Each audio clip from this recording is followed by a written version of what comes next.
Just confirming YouTube.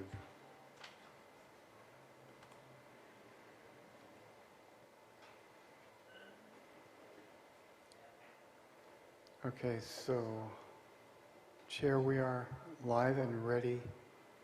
We just need confirmation from Jake. And I'm getting an echo. Is somebody on Zoom with Zoom open with sound? Turn your mic off, And Your- that's the your check. Yeah, sound. please check that. And whenever you guys get that situated, we are ready to go on my side too. Mine? And Jake, sorry, Mine, I'm just trying to find the volume on this computer. There's a thing down at the bottom that has like a little megaphone. You can also leave audio in Zoom.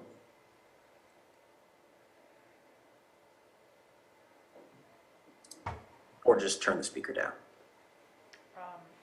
So normally where the little speaker thing is, it doesn't have one. So give me just a second here. I'm just going to shut it off. Okay, now try it. you should be good. No echo. Perfect. Okay, thank you. And if I'm correct, Johanna, Sam, and Jake are all ready to go? Yes. All right, so it is 9:01 a.m. Today is April 13th, 2021, and this is the regular meeting of the Board of Supervisors for the County of Lake. We will start our meeting off with a moment of silence. Is there any moment of silence anyone would like to offer? So I would like to offer a, oh, Did you yeah. have the one from, that I gave you last week or no? Would you be able to do that for us, please? Yes. Please and thank you. And my mic is working? Yes. So, thank you, Mr. Chair. I was asking for a moment of silence for Joel Wildman, who was representative to our largest labor groups, LCEA and LCSEA, for many, many years, a resident of Redwood Valley, who passed away unexpectedly very recently. Thank you for that.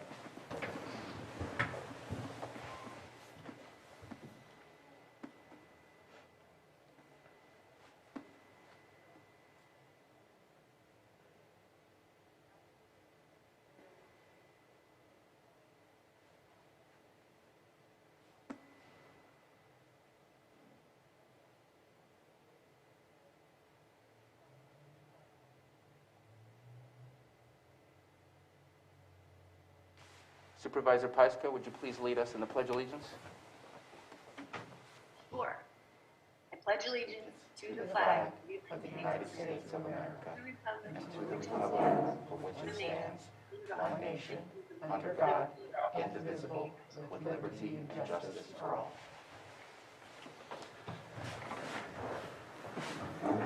Thank you, everybody. Let's go ahead and move on to item number 4, consideration of extra items not appearing on the posted agenda. Is there any extra items that have come up since the posting of the agenda? Seeing none, let's go ahead and move on to approval of the consent agenda. And I believe there are 2 items to be pulled. If the supervisors who wish to pull the items want to go ahead and let me know which ones again. I believe I remember which ones. I believe it was 5.11. 5.11, please. Correct. And then also wanted to pull item number 5.2 for further clarification as well. And so looking if we can take action on the, is there anyone else that wishes to pull an item?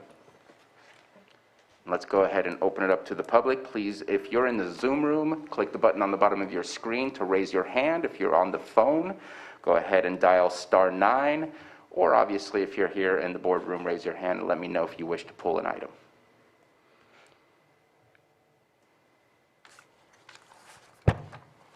And I see that there is Tyler Mitchell. Jake, if we can unmute Mr. Mitchell and see which item he would like to pull from the consent agenda. Mr. Chair, while he's being unmuted, I'd like to call to your attention that the image of the boardroom is not showing in Zoom at present. If we could also have staff get that put up. Thank you very much. Tyler, please go ahead and let us know which item you would like to pull from the consent agenda. My apologies. I thought it was public time for public comment. I raised my hand prematurely. My apologies. Okay, we'll make sure and not miss you for that point. Thank you. All right, so seeing no more hands raised, let's go ahead and take action on the other items not being pulled.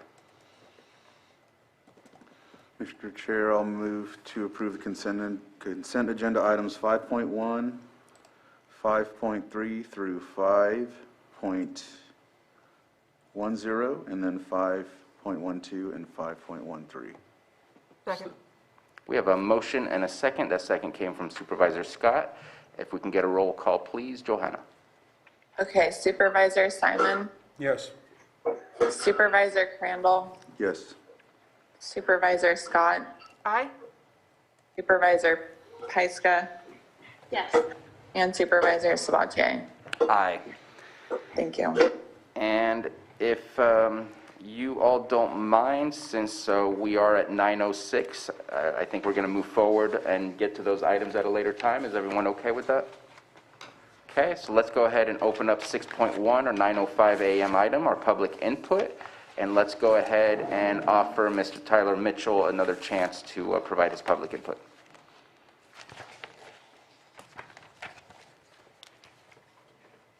And again, this is on items that are not on the agenda for today. If it is on the agenda, then we'll get to public comment on those when we get to those items. Great. Is my microphone on? We can hear you. If you could provide us your full name, please. Yes. My name is Tyler Mitchell, and I'd like to thank you for your time and the opportunity to share a few sentiments with your board this morning. My wife and I live here in Kelseyville, and I wanted to share a recent experience that with you guys that I had. It's actually with a recent experience I had with the planning department in another county.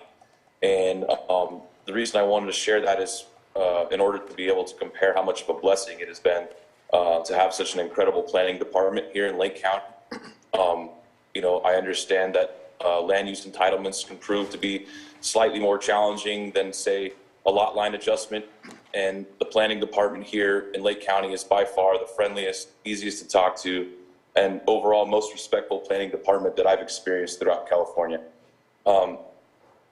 To try and wrap up as best I can, my last 5 years dealing with land use entitlement projects outside of Lake County, you know, basically I can say that it's been a terrible experience dealing with other planning departments throughout the state. And in fact, it's the other counties have been such a disgrace to small business. Planning departments are nearly impossible to get a hold of, and more often than not, just completely disrespectful of time and money that is put into trying to start a small business. You know, communication with planning departments outside of Lake County have been similar to, you know, pulling teeth. And in fact, specifically for the past 3 years, working on a project in San Luis Obispo, I've been unable to reach the planning director, the deputy director, or even the planning commissioner in my district down there. It's been 3 years of non-communication, and even staff was extremely difficult to reach at times. Not once did I ever feel like I was getting helpful answers to my questions, and nor did I feel like my time and money was being respected.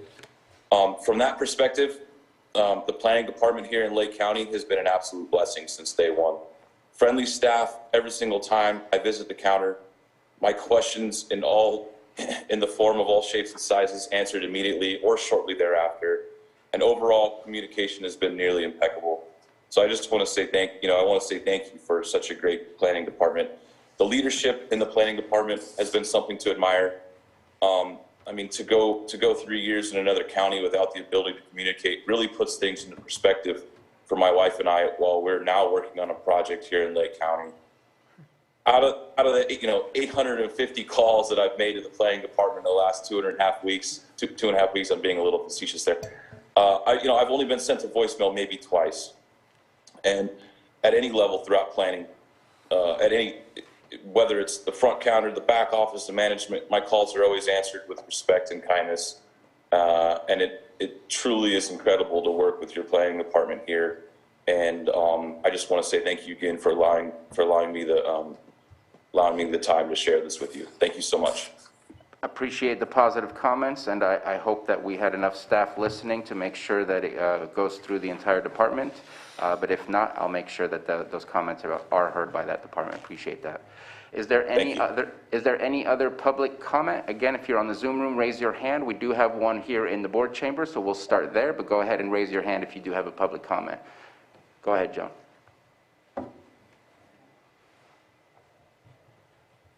This is about another subject. I'm Joan Moss. I'm doing public input. This letter is to let you know that I believe the video and the minutes of your July 21st meeting has been altered or cut. Thank you, Joan Moss. And also she called Joan Moss to try to get further information. I don't know if they actually spoke yesterday, but hopefully they can soon. From what Carolyn was able to tell, the public hearing that is referenced was fully intact via Granicus. I don't know if this concern is regarding a DVD that was provided that might have had a glitch in it or not, but we're happy to work with Ms. Moss on whatever is missing, but everything is on Granicus. And I agree. I took a look at that too, and it's all available. Thank you very much for those comments. I see no further hands up in the Zoom room and no one else in the board chambers for public comment. So let's go ahead and move on to our 6.2 item at 9:06 a.m. Consideration of update on COVID-19.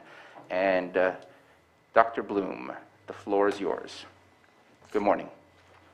Good morning. I'd like to say good morning to the chair and to the supervisors.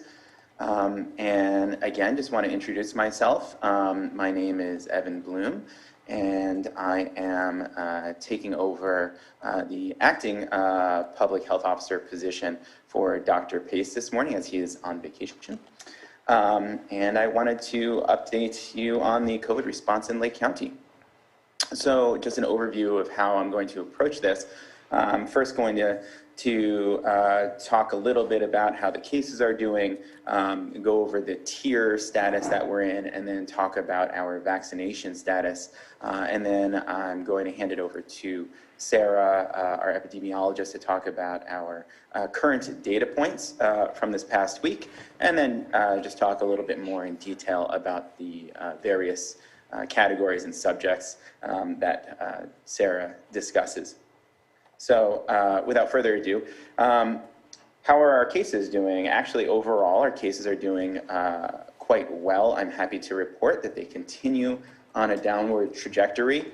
And although there are still viral variants circulating in the county, certainly as was previously discussed by Dr. Pace, it appears that the immunity that is derived from the vaccines that have been administered still holds against these variants, and that the only cases that we are currently seeing that are positive COVID cases are in those who are not fully vaccinated.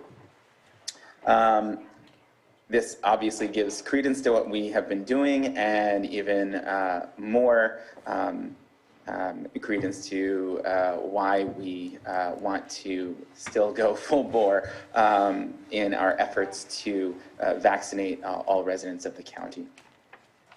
As far as our tier, we are still in the red tier. However, as our metrics have been improving and have stayed improved over the past 2 weeks, and the state has delivered its 4 million vaccination doses, which changes the metrics of when we move tiers, I fully expect that tomorrow we will be moving into the orange tier, which means a loosening of a number of different restrictions placed on businesses and activities in the county, which I will talk a little bit more in detail about later.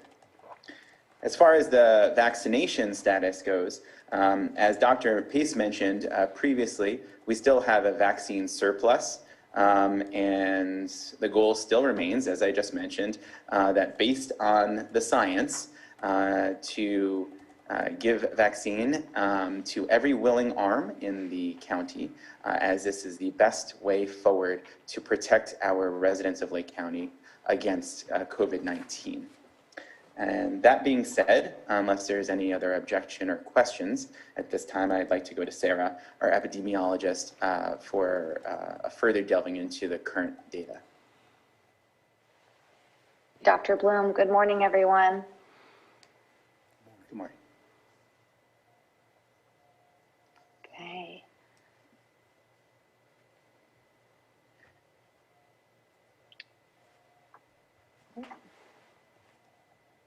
Is my screen loading for you all? It says loading. There it is. Oh, there. Okay. Let me apologize. It's not picking up in the right spot, but I'll get started as I pull it up. Like Dr. Bloom said, cases have continued to decline statewide, and we're at an all-time low in Lake County from what we've seen over the last year. And let me try one more time to get these slides up so you can see them. Okay, there we go. So on the left, we're looking at testing statewide. Testing statewide has decreased over the last couple months that we've discussed previously, and it plateaued for a couple weeks. But in the last week, we did see it continue to decline at the state level and in Lake County as well. The great news is that we continue to see very low and declining testing positivity at 1.5% statewide. That's a 7-day average. That's the lowest that we've ever seen or reported.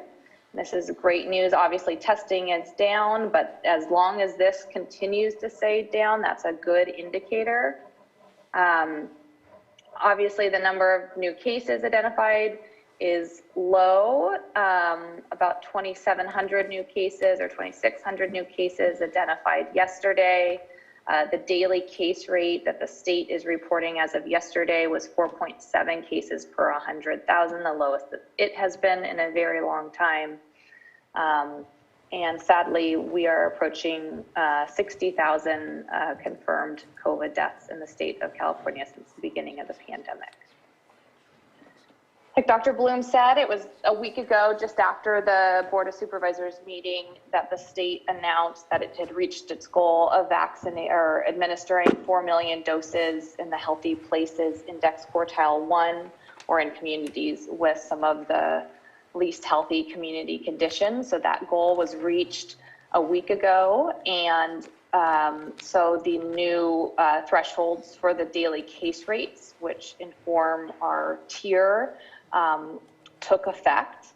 And I'll show those to you, but I wanted to highlight progress throughout the state in vaccinating people in the 4 different HPI quartiles that you'll see in HPI 1 here.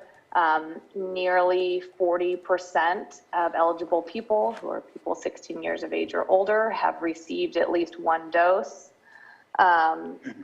And about 58% of people here in HPI 4 have received at least 1 dose. So we'll continue to track this and report this over time to see progress in all our different communities statewide. Here are the new thresholds because the state has reached its goal, 4 million doses. Essentially, where it really has impact is that previously this moderate tier, or the orange tier, previously was 2.0 to 3.9 daily new cases per 100,000. And now that we have more people protected through the vaccine, they've increased this to 5.9 to move into the orange tier. And in Lake County, that means we can't have more than 27 cases in a given week. So like Dr. Bloom said, we expect, due to improving metrics, and I'm providing the latest metrics here for the week of March 28th to April 3rd, we expect the state to announce around noon today that Lake County will be moving into the orange tier effective tomorrow at 12:01 a.m. tomorrow. So and we expect this map, which is from last week, to see more orange counties and maybe a few more counties in the yellow, indicating minimal transmission. So really positive news statewide. I'm really pleased to see that improvement hasn't just been in certain regions or certain counties, but we're seeing improvements in nearly all counties and certainly all regions throughout the state. So just going to say that again, we expect the state announcement to be around noon today to be effectively in the orange tier tomorrow. And here's the epi curve. And here where we can show you the 3 weeks here that we had been in the red tier. The week of March 28th right here is what makes up our tier metrics that will be announced today. We identified 21 cases during this week, which puts us solidly in the with orange tier metrics. And then for the week that just finished, the week of April 4th, so looking ahead, this week we've identified 14 new cases for this week. Now, data will still come in over this week as we get test results back, but this is a promising sign that hopefully, hopefully we see that this is pretty stable when we report this week. Next week, I'm hoping that it won't be more than 20 to 25 cases in this week to keep us solidly in the orange tier. So lastly, just a couple slides on really great progress in terms of vaccination coverage in the county. So about 43% of Lake County residents 16 years of age and older are at least partially vaccinated, and that's more than 22,000 people in Lake County. So I think that's really impressive. More than 22,000 people have received at least one dose as of yesterday. And I want to walk through the table because this is how I'm going to continue to report these data, because I don't believe that our tribal health data will be integrated into the California Immunization Registry. We were sort of hoping that would happen, and my sense right now is that's not going to happen. So I'm going to report them separately and show them here. So the limitation here is that the data aren't in all one system, so I can't pull them all at one time. So I'm using a number based on a older report from Tribal Health here. So this is actually a conservative number from Tribal Health. I actually believe that they've vaccinated more than the number I'm reporting here. And we'll continue to get updates so we can include those data in to help us understand total vaccination coverage in the county. So just to walk through this, from the California Immunization Registry, we know that about 6,700 people in Lake County are partially vaccinated, and that's about 13% of the eligible population. From the California Immunization Registry, or CARE, we know that about over 14,000 people, or almost 27%, more than 1 in 4 people in Lake County are fully vaccinated. And through Tribal Health, again, I believe this is a really conservative estimate, but at least 1,600 people are fully vaccinated for about 3.1%. So county-wide, over 22,000 people have had at least one dose for about 43% of the eligible population. And so then I was looking by age, and obviously there's been changes in who's eligible and availability over the last couple weeks. I was really pleased to see that just in the last 7 days, more than 1,000 people, 55 to 64 years of age, received their first dose. So this was a 30% increase from the week prior. And among younger people, 20 to 54, saw a higher percent increase as it's become more accessible and as they become eligible for the vaccine. So I think this is promising news that our younger age groups are interested in getting the vaccine and have shown up in the last week to do so. To focus on some of the older people in the county, I'm also pleased to highlight that 2 out of 3 people 65 years of age or older are at least partially vaccinated. And of course, this is important because age is a risk factor for severe illness hospitalization and death. So continue, though the progress is slowing, certainly among older people, continue to see slight improvements among some of our most vulnerable residents. And that's all that I have for today, and I'm happy to take any questions if there are any. Thank you very much. Do we have any questions for Sarah? Dr. Bloom, did you want to go ahead and close up the presentation, or how would you like to proceed? Absolutely. Unless there are any further questions for Sarah? No, the numbers look great. Yeah. So, as just to reiterate what Sarah was saying, our cases, very, very happy and excited to see that our cases continue on this downward trajectory, which at least over the past couple of weeks have remained stable and actually are at their lowest point that we've reported. So great progress, and hopefully this will continue. And again, we have not seen any significant number of breakthrough cases, meaning cases in the vaccinated population. And certainly we're going to be keeping tabs on that, but as of this point, we have not seen that. As far as the tier status, as Sarah mentioned, that we fully expect to be moving to orange tomorrow.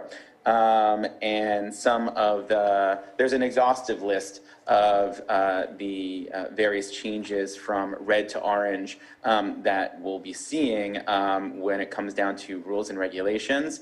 However, I wouldn't expect it to be as stark as it was from purple to red, but still, just to give you an idea of some of the changes, restaurants will be able to move from 25% to 50% capacity. All retail will be able to be open indoors with modifications without a maximum capacity, as they had in the red tier. Wineries will be able to be open to 25% of maximum capacity without reservations needed. Bars can be open outdoors with modifications. And gyms and fitness centers can increase to 25% of maximum capacity, up from the 10% that they were in the red tier. Outdoor gatherings have increased in the maximum number of people allowed from 25 to 50. And although indoor gatherings are still discouraged, and certainly if that's to take place, masks should still be worn, as there's still a high percentage of the population that is not vaccinated, but the number has increased to be allowed to 25 people or 25% capacity if you're in a capacity limited environment. Also of note, for private events, which are conferences and receptions and meetings and other events that are ticketed, and there is a controlled entry, up to 100 people will be allowed at these events, up from 50 in the red tier. And if the attendees are vaccinated, then this will be allowed up to 300 people in the event. So just as a taste of the changes that we'll be seeing, for more information and a more exhaustive list, you can always go to the website covid19.ca.gov for more information. So just to talk a little bit more about the vaccine rollout, as Sarah mentioned, with the younger populations, that there does seem to be some ongoing interest, which is very good, from the younger populations in becoming vaccinated. And interest is, over the past 2 weeks, I know it was discussed before that interest may have been waning a little bit, and for the first time we had a vaccine surplus, which we still have. However, this past week, interest seemed to increase actually a little bit with the numbers that we were seeing signed up for vaccination clinics over the past week. Vaccine hesitancy is still an issue which we are working on, both with our partners throughout the county and with various programs ourselves. However, looking at what the vaccine numbers were last week, there were about 1,200 vaccinated yesterday in Lakeport, and we plan to be vaccinating around 500 to 600 a day at the Clear Lake sites this coming week. The big news is that April 15th, My Turn, which is a scheduling application from the state, will be opening to all residents 16 plus years of age for eligible vaccination. We have, as a county, already been performing vaccinations for those under 50 years of age, but it was quite a bit of extra work as we had to obtain those appointments through the Mohawk number or through the website, and it required a lot of extra manpower and clerical work. And so this April 15th date that My Turn will actually be opening to all residents 16 years of age and over will be significant for us, as it will allow us to properly and most efficiently place these patients residents into vaccination slots. Finally, I just wanted to briefly mention a couple of issues that we had this past week. I did want to mention one particular issue that occurred. As you remember, we were provided a number of staff from the state a couple of weeks ago, which was quite a boon for us, as we were able to give a break to the hardworking staff that had been working all year long with not much break, and we're able to allow them to return to their regular job positions and to start to try to catch up on everything that they had to drop to help with the vaccination effort.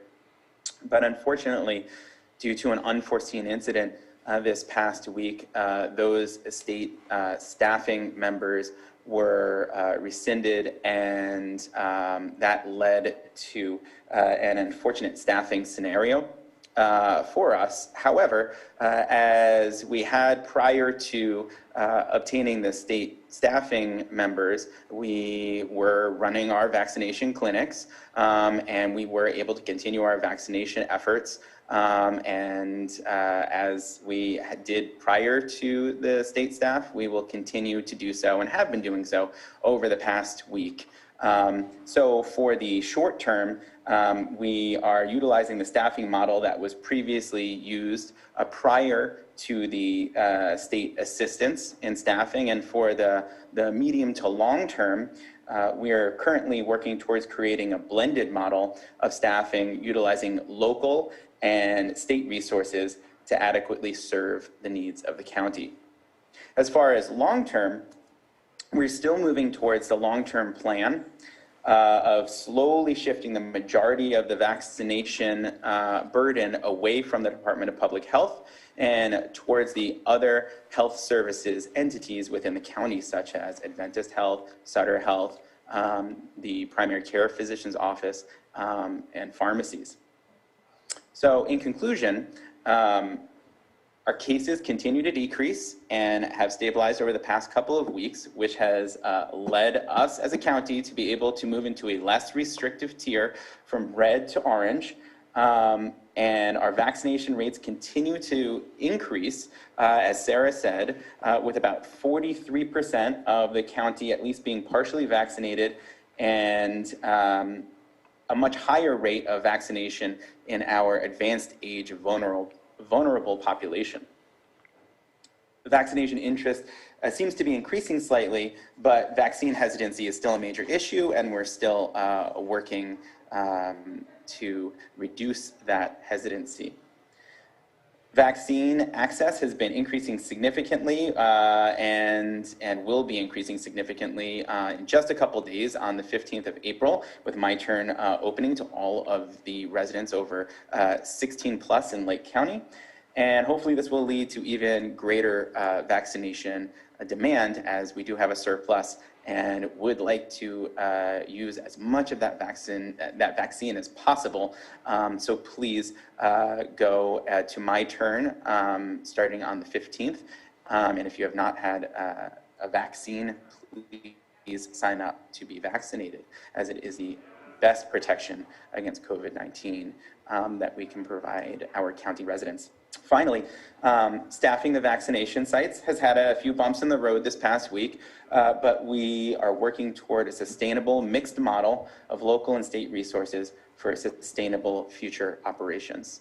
And with that, I will stop talking and complete the report and open to any questions. Thank you. Thank you very much, Dr. Bloom, for your presentation, and to Sarah as well. Everything is looking very positive. This is good. Let's go ahead and open it up to board members. If you have any questions for Dr. Bloom, Supervisor Scott? I do have a question. Thank you, Dr. Bloom, for your report. It's really looking, as Supervisor Sabatier is saying, very promising for Lake County. I do have a question, and I don't know if you'll be able to answer this, but I know the CDC this morning came down wanting us to halt Johnson & Johnson vaccines, and I believe we were offering one of those clinics this week. So what is the plan for that? Do we know? So I was actually just in discussion just before the meeting this morning with our lead nurse. I'm still in discussion with our lead nurse, and I can get back to you about that. But I believe that we are looking at suspending just momentarily the Johnson & Johnson vaccine in light of the new questionable findings pending further guidance from the state. However, I'm more than happy to get back to you with that, as I don't have all the information as just yet, as I was just discussing it this morning prior to the meeting. Thank you.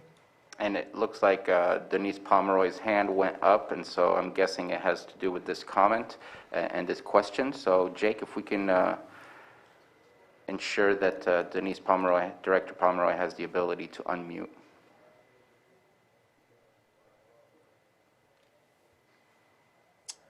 Hi, good morning, supervisors. Yeah, I just got a text message from our director of nursing. They were on a call with the state this morning, the IZ branch. They are halting the Johnson & Johnson temporarily. The clients the residents that have vaccines scheduled for tomorrow will be called today and offered the other vaccinations that we have, either Moderna or Pfizer. If they're willing to take those, they will still be able to keep their appointment. Anybody else will be rescheduled for another time. Thank you very much for that update. Any further questions or comments? I think I saw Supervisor Pyska's hand up. Well, thanks for clarifying that. I actually have my Johnson & Johnson appointment for tomorrow, so I was wondering how that was going to work with scheduling, but it's great news that we have a surplus to handle those appointments. Yeah. And after reading the press release on Friday, I went onto My Turn, and it was opened up to myself. I'm 45, so I think that for our county, anybody should try to get an appointment as soon as they can. And I really encourage everybody to do that. It's wonderful news to see that we have such an increase in demand, and that that our numbers for infections are low. So I'm really, really pleased to see that we're at this space, and encourage everybody to just try right now. I tried every day last week. I've been really, I've been waiting my turn, but when the opportunity comes, act on it, please. Thanks. Thank you. Any further comments, Supervisor Scott? Just want to comment on that. Last week I was actually in the pharmacy, and a woman there in line made a comment about not understanding how to get the vaccine, where to go. And I was impressed with our community. It wasn't only me, but there was 2 other people giving instructions and direction on how to get the vaccine. So it was really encouraging that our community is reaching out and making sure that people have the proper information. So just thank our community and keep up the good work on trying to help everybody get vaccinated. Thank you very much. Any further comments or questions? I did have Number one, I want to provide some gratitude. I know that the staff shortage was unexpected, and I want to share appreciation for the over-the-weekend work that certain staff members provided to try and resolve the issue. And there is a solution at hand. It's maybe not the easy solution, but the fact is the service of providing vaccines is too important to decrease that service. And so I know that there are some future calls coming up to try and get back on board with the state and make everything the same as it was, because our staff need that respite. They need to be able to go home and relax and enjoy themselves. They've been working hard throughout this whole process. And so I appreciate the fact that there was work done over the weekend to fix those things. I don't want that to go unacknowledged. Very happy that we're going in orange. However, I don't see any updates, and I haven't heard through my CSAT calls of any updates either of any loosening up for getting into yellow. Yellow is still the same threshold in order to get there, but I also know that June 15th is still the potential date when the tier system might disappear altogether. Just wondering if you've heard anything about that, Dr. Bloom, about loosening up the restrictions after we hit that 4 million mark. Is there going to be a 6 million mark or an 8 million mark, something of the kind?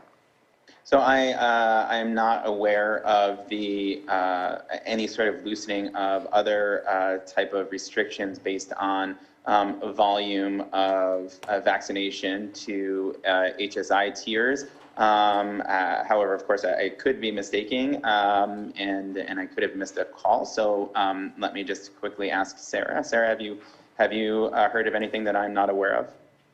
No, I think that's accurate what you both shared. I haven't heard of any changes regarding, or any changes we should expect regarding the yellow tier.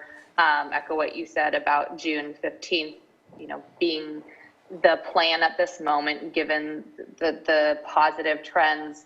The only thing that I'll say that it's not official yet, there has been some preliminary discussion about the rules essentially to move back into, so if we start to see an increase in cases and we would potentially have to move back into a more restrictive tier, they're actually making that, it's going to be harder to move back into, say, the red or the purple as we get more people vaccinated. So I think, so I haven't seen a change to yellow, but on the other end, I think they're making it more challenging that I expect will hopefully be able to stay in the orange tier. We would need an increasing daily case rate and increasing test positivity that would be fairly dramatic to move us back. So it could still happen, but they're tightening that up. Again, not official, but that's being looked at as more people and counties become vaccinated. And just one last thing I'll say there, again, not official, they are looking at perhaps setting thresholds for vaccination coverage to inform the tiers. So again, higher vaccination coverage, more easier to stay in a less restrictive tier. But to your point, just in 2 months, they are expecting to do away with the blueprint. So we may only be discussing this for the next 2 months. Perfect. Thank you very much to the both of you. I think that I personally, on my CSAT calls, will be requesting a loosening of the yellow, just because it's been, our businesses have been holding and waiting for a long time, and if our vaccination rates keep increasing, I see that as a safety net, and so far we have not seen the loosening of the restrictions backfire and show that it's put us back into a position of rising cases or rising positivity rates. So I think that we can continue following that method and try to open up a little bit more before June 15th if possible. It would be nice to be in the yellow and be nice to be done with it all too. And those are all the questions that I have. Let me just check again real quick. Any further questions? All right, let's go ahead and open up to the public. We have a public member here in the chamber that has a question. Please come up to the microphone and ask your question. And then just to prepare for the rest, in the Zoom room, go ahead and click the raise hand or *9 if you're on the phone, and we will get to you once we're done here in the chamber. Joan Moss. I want to commend Dr. Pace last week for mentioning vaccine hesitancy. I want to commend you, doctor, for mentioning vaccine hesitancy. And I am concerned about the Johnson & Johnson vaccine. And I would like to repeat what's happening to the Johnson & Johnson vaccine in Lake County, whether it's being taken back. Thank you. Johnson & Johnson were convicted of talcum powder being contaminated, and I'd like to know what the Johnson & Johnson vaccine was contaminated with this time. Thank you. I think both sides need to be looked at, and that's the way we can solve the problem and remain unified. Thank you. And Dr. Bloom, would you like to provide a response to that? Sure. Thank you very much for your comment. It's very much appreciated. So in response to your question, it is, as far as I know, there hasn't been any discussion of a contamination to this point. However, what the discussion has been regarding the Johnson & Johnson vaccine is that there were 6 cases of blood clots that were questioned to be associated possibly with the vaccine. And when any question like this arises, then the next question is, well, does the vaccine administration need to be halted until this is looked into a bit further to see if there actually is a causation as opposed to an association, or whether that association is actually significant. Considering the number of doses of this particular type of vaccine having been given, and the number of questionable associated events that have occurred, it is still very, very rare, as they are looking at this point at only 6 particular events. And out of all of the vaccinations being given throughout the country, the Johnson & Johnson is actually a very small number of those overall vaccinations that have been given, as the great majority of them have been Pfizer or Moderna. So in deference, certainly, to safety, because that is the number one concern when it comes to administration of any type of medication, as the whole reason for the administration of a vaccine is so that the population can be safer, and we can all be safer from this particular virus. So when the concern comes down to whether or not there could be anything having to do with the safety of the vaccine, then the vaccine administration is generally halted until more information can be gathered and analyzed, which is where we are at this moment. So again, just want to repeat that it is a small number, very small number of what is I'm being told and have read about is blood clots that may possibly be associated, but there's not enough data at this time to say whether or not there is a causal effect, meaning that 1, the vaccine caused the blood clots, and 2, whether or not an association even actually exists. So that's where we're at the moment. Hopefully that answers your question. Thank you very much, Dr. Bloom. Yes, I think we've all been reading about it as of this morning, and I believe that the denominator was in the 4 million mark for the number of Johnson & Johnson vaccines, which makes 6 a very small number, but they're being cautious and they're reviewing it. And so right now we are on hold here in Lake County with the Johnson & Johnson. As was discussed earlier, we will be calling everybody who has made an appointment for the Johnson & Johnson on Wednesday to see if they're willing to move on over to the other vaccines that are available to them, as we put that on hold until further notice. Okay, and I see we have 2 hands up in the Zoom room. And so let me find those hands. Elaine Zacher? No, sorry. Yes, Elaine Zacher. Let's go ahead and unmute. And please provide your full name. unmute. I'm Elaine Zacher, and I'd just like to say that I'm surprised that you're promoting the vaccine so strongly while the clinical trials are still ongoing, and there have been many adverse reactions, which are tracked by the Department of Health and Human Services at their website. You can find them at their website that's set up for this purpose. It's vaers.hhs.gov. And there you'll find a long list of adverse reactions, including death. These are the short-term reactions.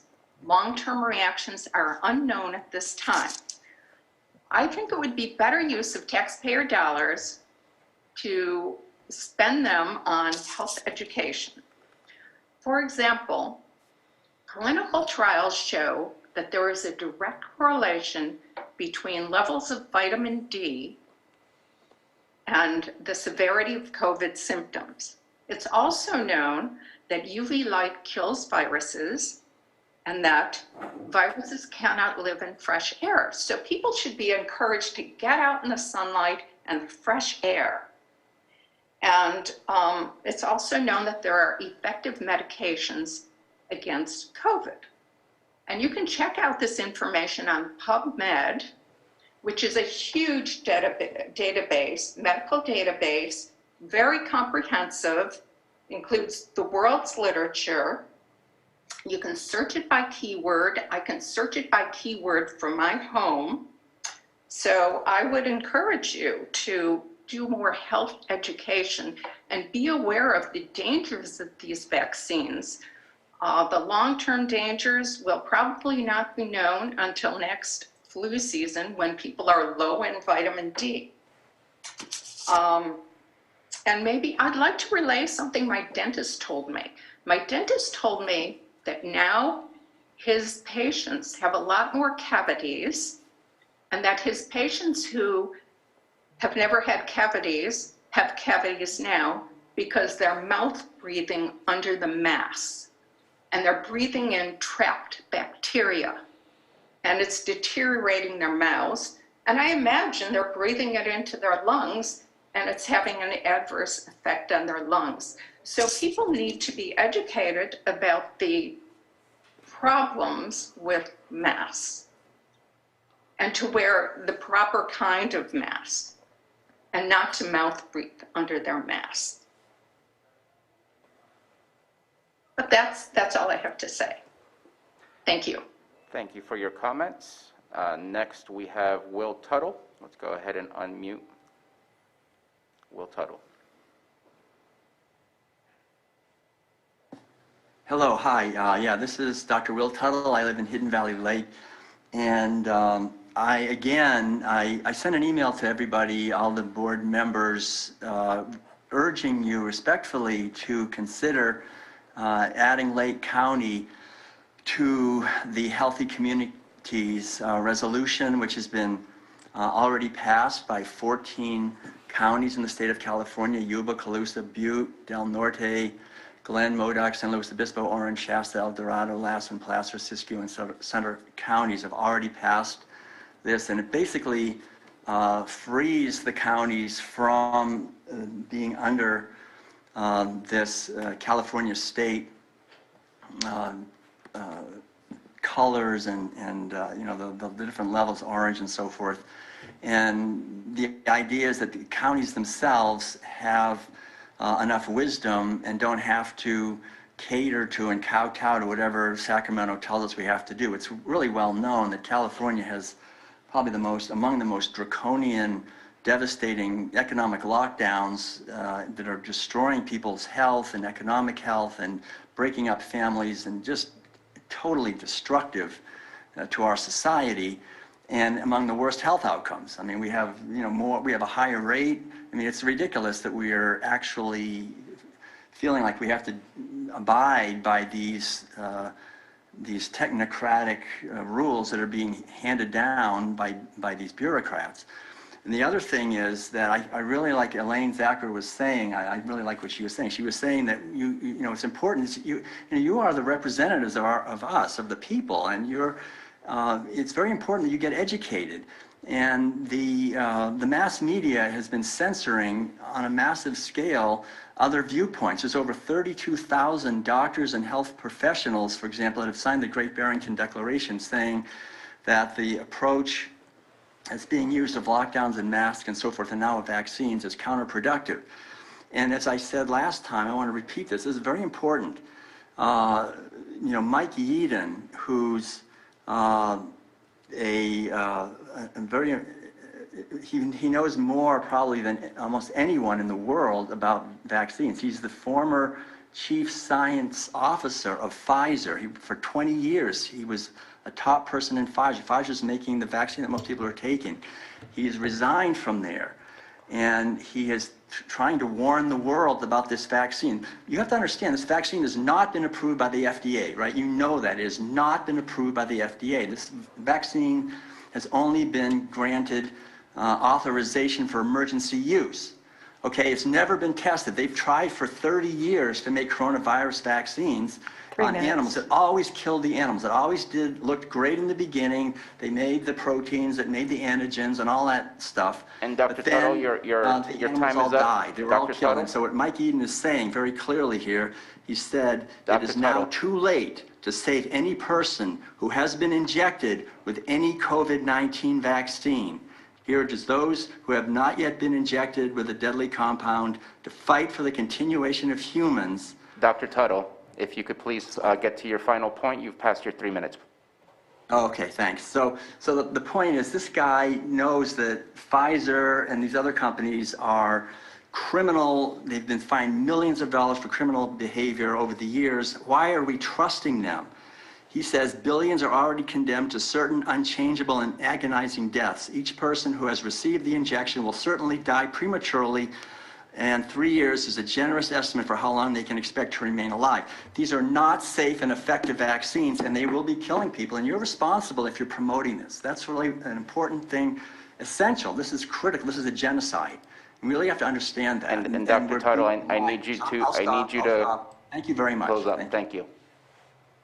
Everybody's getting the same amount of time. We're trying to do the best we can to be fair. I see we have Kay Toy, if we can unmute, and then provide your full name, please. Hi, this is Kathy Toy. Yeah, I really want to, at this point, just as a community member, lend my support for both vaccination and the continued use of masks. I don't recall the gal's name who was talking about checking in with her dentist and him telling her that mouth breathing, quote unquote, under the mask was causing cavities. I would ask people to consider the hundreds of thousands of healthcare workers that for decades have always worn masks in their field of work. It's something that medicine has been doing for a long time. So I would consider that's the truth of that statement. And I just would like to be in support of being community-oriented as opposed to self-oriented.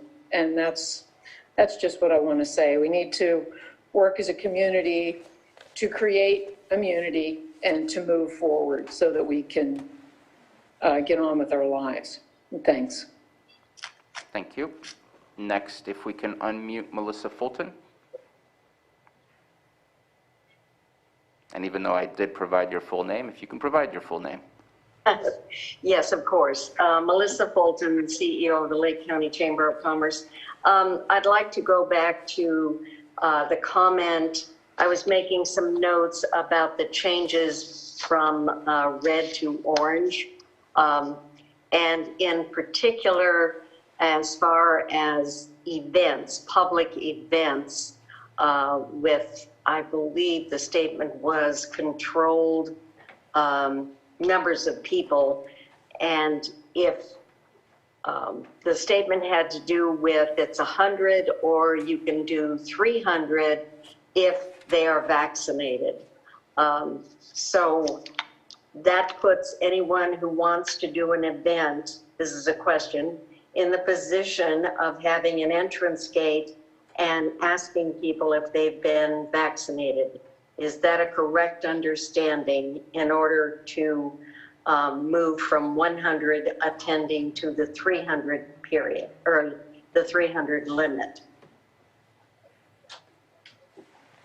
I believe, and I'll let Dr. Bloom correct me if I'm wrong, that this had to do with conferences and through invites rather than just public venues and public events. But I'll let Dr. Bloom say the final word on that.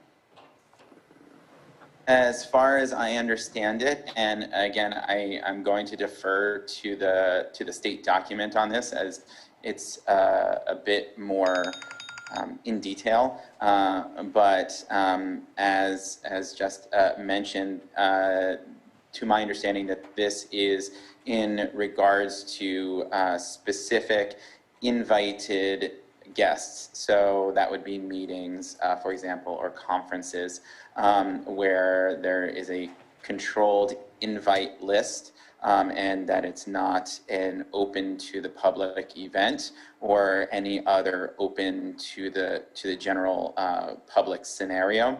As far as the proof of vaccination, that statement, again, I will have to defer to the state guidance, which should be able to be found at covid19.ca.gov, and also through the CDPH, the California Department of Public Health, as, excuse me, I don't want to make an incorrect statement regarding what that statement means, meaning whether or not that is just checking at the gate and what that checking entails, or whether that means a more advanced and robust confirmation of vaccine status. All right, I appreciate that response, and that was the one point I missed, the fact that this is an invitation-only type of event.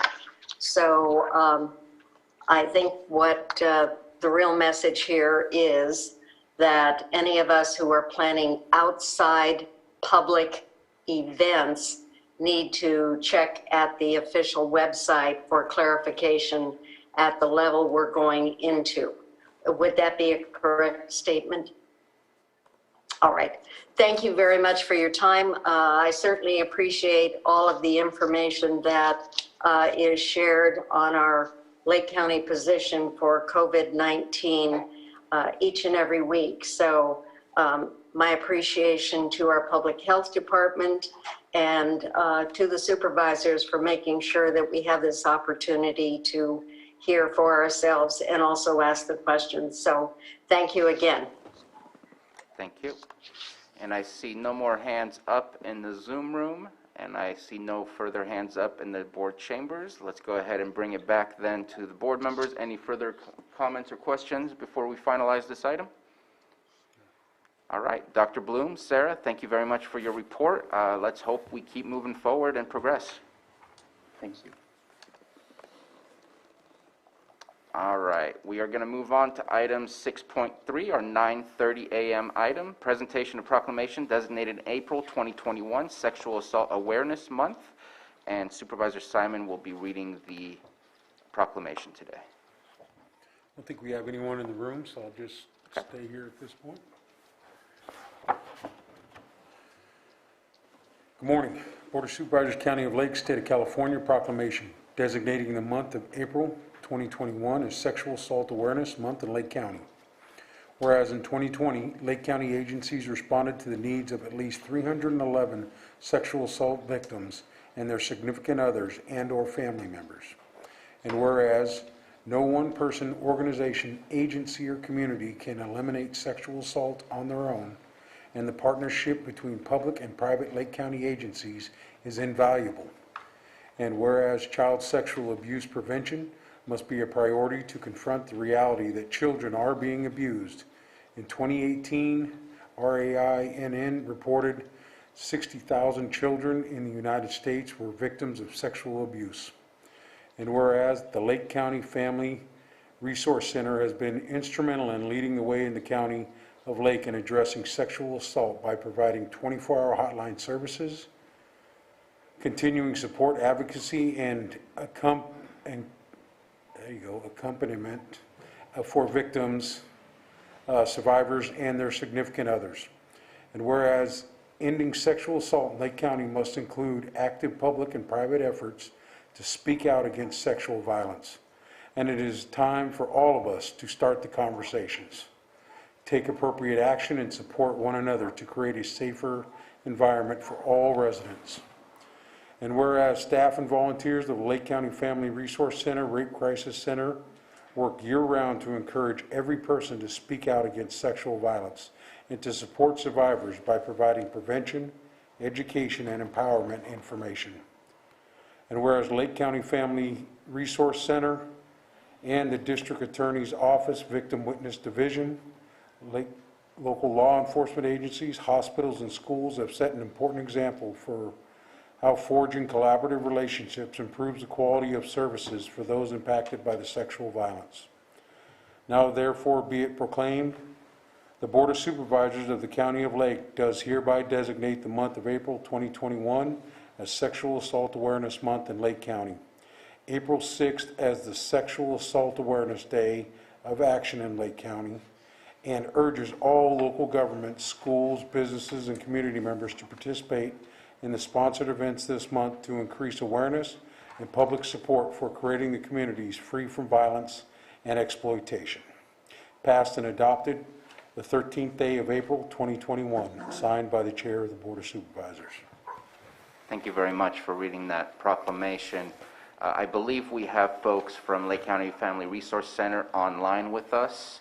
I know I see Lisa Moreau, and I believe Gina Palat. I'm guessing that you're part of Lake Family Resource Center, but if we can hear from LCFR, Family Resource, FRC, first, that would be great. So Jake, if we can unmute both of those. Thank you. Good morning. Can you hear me? Yes. My name is Gina Pilot, and I work for Lake Family Resource Center. I'm the program coordinator for the Rape Crisis Center. And I just wanted to thank the Board of Supervisors for proclaiming April as Sexual Assault Awareness Month. And also invite everyone to participate this month in Denim Day on April 28th. We would like everybody to break the silence by breaking the dress code and wearing jeans on April 28th. To show support for all the survivors here in Lake County. I would also like to do a couple thank yous to Lakeport Police Department. They are letting all of their officers wear jeans for the entire last week of April. And also to a special thank you to Tribal Health. They are letting their employees, the medical assistants, wear jeans every Wednesday in the month of April. And I just want to thank them for their support. Thank you. Thank you. And not sure if we're going to be hearing from Lisa Moreau. Just checking in. Don't mean to put you on the hot seat. I think she's in another meeting. No, she's unmuted. Oh, no, she's here. It's Lisa. I do apologize. I am in another meeting, but of course I couldn't miss this one. So just again, heartfelt thank you from Lake Family Resource Center and all of our community and our sexual assault survivors for the proclamation and the ongoing and continuing support. Thank you so much. Thank you very much. And so April 28th is Denim Day, and just to, in case people aren't aware of what Denim Day is, it is, I believe, in an Italian court where a judge decided that there's no possible way without consent that those jeans could have come off, and therefore Denim Day is to fight against that, to say that this is wrong, this is wrong. Yes. Very good. I don't know if you can still hear me. Yes, we can hear you. Just a bit. Thank you very much. It's an unfortunate, famous court case that we should all know about, and hoping for change. So thank you for what you do. Thank you for what you do all year round to help us. Thank you. I can also put in my email if anybody's interested in, we have Denim Day buttons. So if anybody's interested in receiving any of those buttons, I can put my email in here and I can drop them off. Please. Okay, thank you. Thank you. Okay, we are going to move on to our 9:35 a.m. item, presentation of proclamation designating the week of April 11th through 17th, 2021 as National Public Safety Dispatchers Week in Lake County. And I see that we have Sheriff Martin with us. Oh, we can see your lips move, but can't hear you. How's about now? It sounds great. Okay. Is somebody from the board going to be reading the proclamation, or? I saw that you were on here and was wondering if you were planning to read it, or else we have Vice Chair Crandall ready to read it as well. It's up to you. Let's have Vice Chair Crandall read it, but I do have some comments once he's done. Perfect. All right.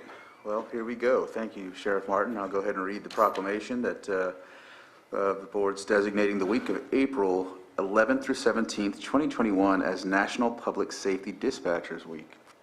Whereas emergencies can occur at any time that require law enforcement, fire, or emergency services, medical services, and whereas when an emergency occurs, the prompt response of law enforcement officers, firefighters, and emergency medical professionals is critical to the protection of life and preservation of property, and whereas the safety of our law enforcement officers and fire personnel is dependent upon the quality and accuracy of information obtained from citizens who telephone the Lake County Central Dispatch Center. And whereas public safety dispatchers are the first and can be the most critical contact our citizens have with emergency services and are the vital link for our law enforcement officers and fire personnel by monitoring their activities by radio, providing them with information ensuring their safety. And whereas the public safety dispatchers of Lake County Sheriff's Office have contributed substantially to the apprehension of criminals, suppression of fires, and treatment of patients, exhibiting compassion, understanding, and professionalism during the performance of their job. Now, therefore, be it proclaimed that the Lake County Board of Supervisors does hereby designate the week of April 11th through 17th, 2021 as National Public Safety Dispatchers Week in Lake County, and encourages all citizens to join in recognizing the commitment of public safety dispatchers in our communities to preserve the safety of all of us. Passed and adopted this 13th day of April 2021. Thank you very much. Sheriff Martin? Yes, thank you. I thank the board for taking this time to recognize what is truly one of the most under-recognized and yet one of the most important jobs of the Sheriff's Office. The men and women that work in our dispatch center, they work the same long hours. They miss the same holidays. They miss the same family events as our patrol deputies do, as our correctional staff do. And without them, we certainly couldn't provide the service that we do. We often don't see or hear what they do, but our public safety dispatchers are consistently interacting with civilians that are in crisis, and all the way down to civilians that are just wanting basic information that may seem very mundane or unimportant to anyone else, but it might be one of the most important things that happens in that person's life. They work during times of calm, during times of disaster, and those calm times sometimes turn to disaster or turn chaotic in a split second. They relay important information. Sometimes you even get it quicker than Facebook. We hope that happens, but there's never going to be a replacement for that live body behind the phone, making judgment calls, relaying information, having that human interaction, human touch with people that might often be at the lowest point in their life. Not everything's bad at the dispatch center. They also get to participate and be an integral component in life-saving events. It was mentioned in the proclamation during the fires and the evacuations. They provide the coordination for the deputies on the street. They provide coordination with other agencies that respond. And like I say, this is quite likely one of the most under-recognized but most important jobs that we have at the Sheriff's Office. And I want to express my gratitude to the people that work there. I have the dispatch manager on call. He might not be happy with me calling him out, but if he has some words, I'd be happy to hear from him as well.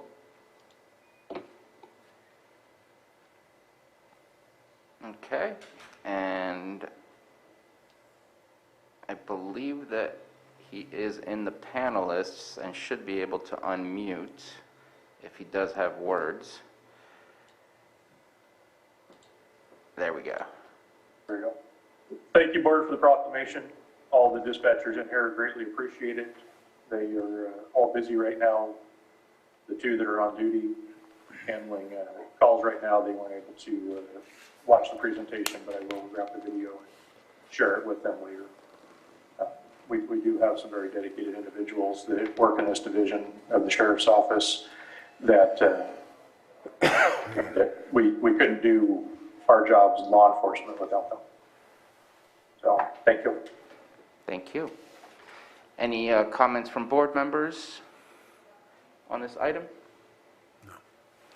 I will make a quick statement that I know that I've learned from my years of experience both at the City of Clear Lake and here, just how important a dispatcher is. Most people don't call 911 with calm emotions. There's a lot of emotions already on the phone from what they receive, and they have to deal with those emotions right away. And that can be very difficult, especially during time of crisis. And also difficult when that time of crisis is with our law enforcement as well. They are the voice in our officers' ears. They are providing the details and descriptions of what they've heard and what they've found out through the contacts that they've made with the public. Their job is absolutely crucial to the safety of our officers and to the success of our officers as well. And so I appreciate the role that they play in our law enforcement team, and glad to have this week to celebrate their role that they have. And I see Supervisor Pyska unmuted. Go ahead. Yes, I'd like to echo that statement as well, Supervisor Sabatier. And additionally, I've had conversations with friends that are rural dispatchers, and it's a whole nother thing living in an area where you have to figure out where somebody is when there aren't named roads, there aren't a lot of permanent monuments. So it's, and maybe Sheriff Martin can speak to this, but it's a whole, there's an added layer of difficulty when you're trying to talk someone through a situation and figure out where they're located when they may have no idea where they are. So I also want to express my gratitude. Thank you. Thank you.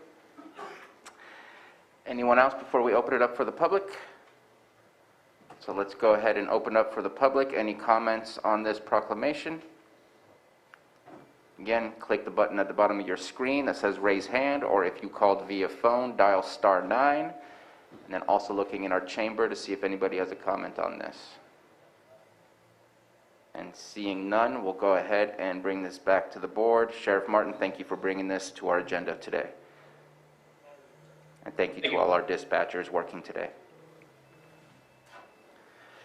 Let's go ahead and move on to item 6.5, our 10 a.m. item, public hearing, discussion and consideration of use permit extension, file number UPX 21-01 and CE 21-01, extends UP 18-01, located at 9475 Mojave Trail, Kelseyville, APN number 009-004-21.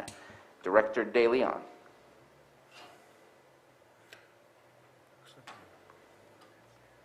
Good morning, Board. I'm actually going to turn this presentation over to our Associate Planner, Eric Porter, and he will be making the presentation this morning. Thank you very much. Thank you. Thanks, Scott. Good morning, Supervisors. Can you hear me? Yes, we can. Good morning.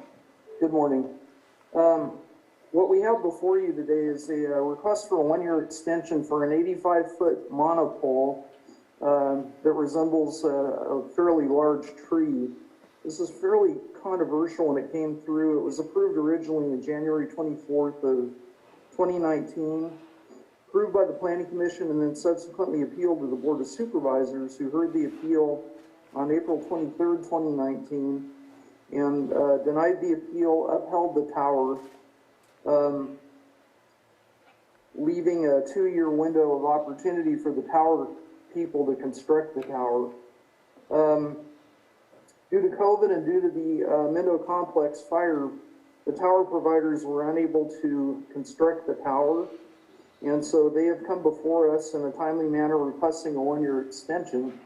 The code allows for up to a one-year extension by the approval board per section 60.1 subsection C of our zoning code, which indicates that prior to the expiration of a permit, if the applicant files for application for extension, The period within which substantial physical construction or use commenced may be extended by 1 year by order of the planning director, zoning administrator, et cetera, or board of supervisors. And since the board ultimately approved the tower, we felt at staff level that it was appropriate to bring this back to the board for consideration and our recommendation to approve the 1-year extension. And I'll be happy to answer questions. That's all I have to present. Thank you very much. Before we open it up for questions, I just wanted to see if we can add something to your report. How much progress has been made on this project on that property? None to my knowledge. Okay, thank you very much. Let's go ahead and open it up for questions. Supervisor Pyska. Oh, you're muted. For me, this is a public safety issue. There's inadequate cell coverage in that community.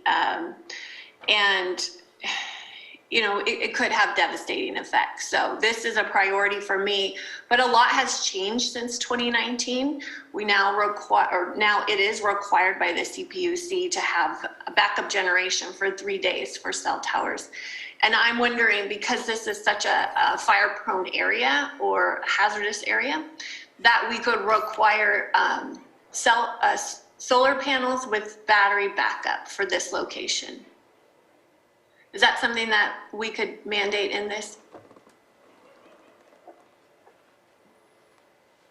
I'd have to defer to the power manufacturer in order to find out if that's physically viable. I don't know. And I'm going to ask Director De Leon if he has a response to that. I believe that today we are only looking at an extension capability, not a change of the use permit. I think that would have to go back through a different avenue. So I think that that's not a possibility today, but I'm looking at Director De Leon to see if that's correct. Well, I share that concern. It wasn't, you know, we certainly haven't told the applicant that we're considering changes to their conditions. So I would probably suggest that we focus just on the extension, and Supervisor Pyska, we will definitely raise that issue to the applicant and see if that's something that they perhaps consider doing. Thank you very much. Any other comments from board members? Well, I have another comment. I have noticed in the past that we have other cell towers where the vegetation has not been maintained around the site.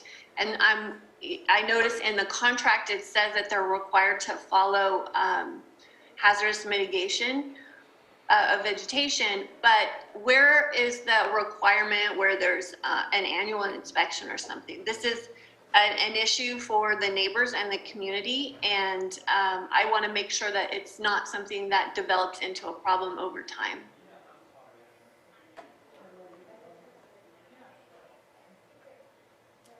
And is that something that's already in the conditions of approval? I know those were provided to us. I'm seeing a nod from Director De Leon. I was going to defer. I don't have the conditions of approval in front of me, and I'm looking at Eric, and it appears he's going through the conditions. So hopefully there's something in the conditions that require that they maintain the site. It's in the conditions. I'm just, you know, where.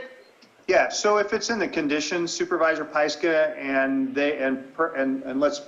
let's assume for the discussion that they weren't following the conditions and they allowed the vegetation to overgrow there.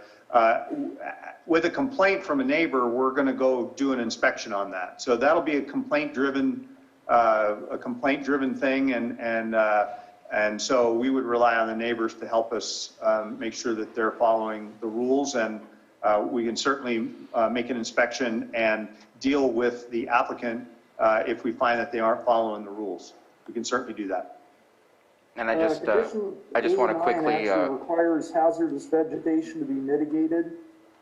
I'm not seeing anything in here that mandates annual inspections, but that's fairly typical for any use permit.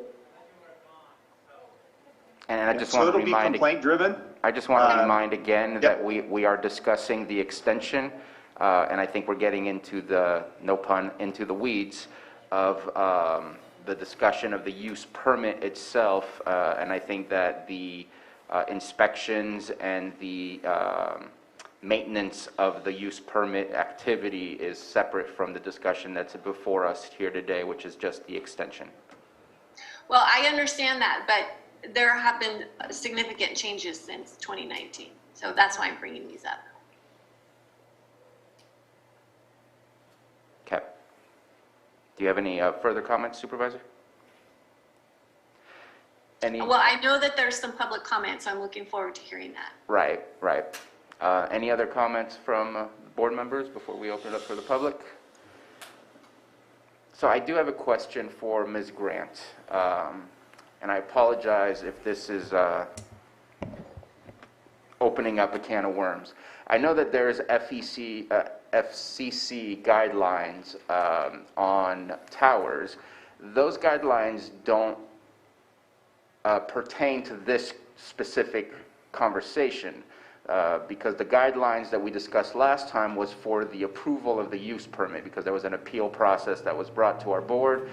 We approved it, and we were looking at the guidelines stating that there's some sort of right to having access to these things. Therefore, if they've done due diligence, they should be afforded the right to be able to erect these towers. That is not what we're discussing today. This is a discussion of following local authorization to get or not receive an extension, which would not backfire with using that FCC law, because this is more of a, did you do your due diligence with the use permit we gave you, not, do you see where I'm going with that? I think so, sir. I think what you're asking is that because the FCC, and I wouldn't call them guidelines considering the stringent requirements they attach, and the fact that they very much tie the hands of local jurisdictions, which increases every time they issue a rule or an order. Here today, you're looking, as you have said, as to whether the circumstances justify the extension, which the reasons given have been fires and COVID. The FCC regulations have already been addressed in your granting of the use permit, denying the appeal, and those FCC-related concerns, where the FCC occupies the field completely, cannot be any part of your analysis as to whether to grant the extension. It's the grounds that are provided.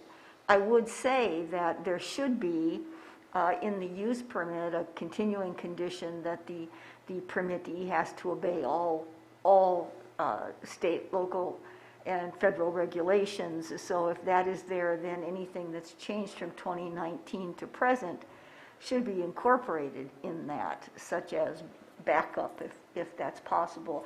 You could not expand the requirements, but certainly as the law changes, then the permittee has certain obligations if the permit is going to be extended. Okay, thank you very much. So with that, I just want to ask again if any board members have any further comments or questions before we open it up for the public. Supervisor Simon. One last comment, and maybe I missed it in here. I just want to check with Eric and Scott that the fee to ask for the extension, was that paid? Yes. Okay. Okay, thank you. Thank you. And seeing no further question, let's go ahead and open it up to the public. I have a feeling we have some folks here in the board chamber that want to make a comment, so let's go ahead and start in the chamber. But if you're on the Zoom room, please click the raise hand at the bottom of your screen, or if you're calling via phone, dial *9 and we will get to you momentarily. Let's go ahead and get started on public comment. Please state your full name. Aurelia Johnson. I live in the Riviera. And if it's possible, would you be able to keep your mask on? We can hear you with the microphone. So that you could talk. we can hear you with the microphone. Okay. Just like you can hear us. All right. Thank you. anyways, we started this 2 years ago and we've appealed it. This year has changed, considering in over 150 years it's the driest that our area has been. We haven't had any water. Our issue back then, when we were going through all this, the fires were going on when we were going to court for the appeal. And we'd asked you guys to make sure that the guy cleared 100 feet out, do his property fire back or whatever it is, and he still hasn't done it. I have pictures you can see in my backyard. It's just covered with stuff. He doesn't do it. And then another thing is they haven't done one thing to get this started, and we haven't even seen a use permit. We applied for one. We don't even know what's going on with the permit. And the guy was supposed to have widened the road so that people can get in and out of. That's part of that. That has not been done. And I guess it was the county's part on their behalf of that. And we're concerned about fires. Even if there was a fire, when we had evacuated because of the Cobb fire up in the Rivieras, they had to come around and they spoke on speakerphones, the police officers, to get us out. This was at 3 o'clock in the morning. A lot of people don't have their phones on. A lot of people may not even have their phone, may be dead. They wouldn't get notification. Everybody's worried about safety issues and our phones working. Well, we only have one road out of there where I live, down Fairway. And if there is a fire right where that cell tower is or something, or the mice get in it or rats get in or whatever, we're screwed. Because if it's in the middle of the night, we're not going to hear any cell phones. And if the cell tower goes down and burns anyways, you can't call dispatch or anything. But they have put up, what is it, Dawn? The siren at the fire station, and that's probably going to be the best thing for us up there, because if it's in the middle of the night and we're like, all of a sudden there's a fire in the Riviera, we don't have much time to get out of there. We only have one road, that's Fairway, going straight down to Soda Bay Road on that side. So we're still very concerned about it. Not to mention, there's so many residents surrounding the cell tower, and they could have put it somewhere else. The only reason it's going up is because the guy that owns the property wants to make money off of it so he can have an income coming in every month. He's not caring about our safety, not one bit. And he has shown that by not clearing out the property, by not making an effort to clear around where they're going to put the cell tower.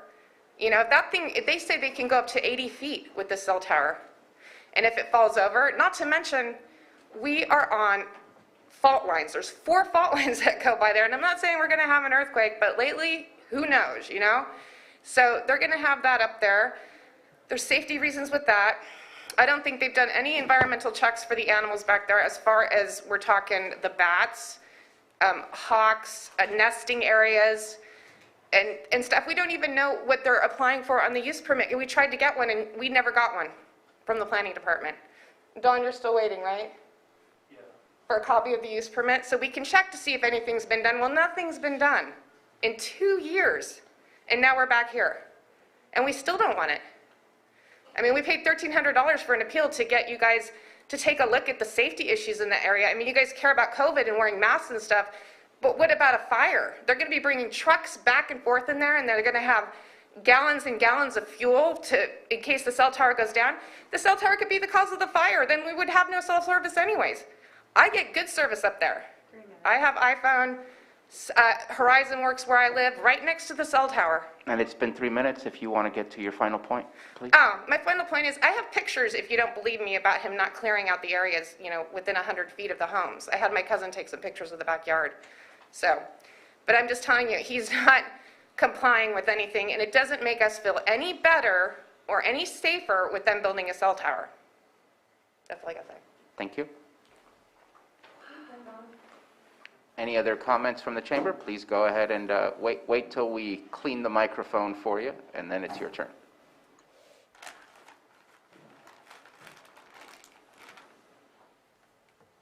Thank you, Sam.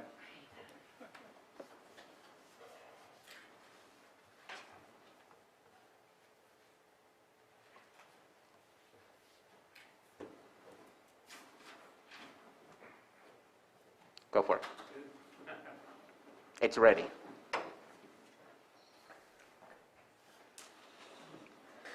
Morning, everybody. Hi, Dina.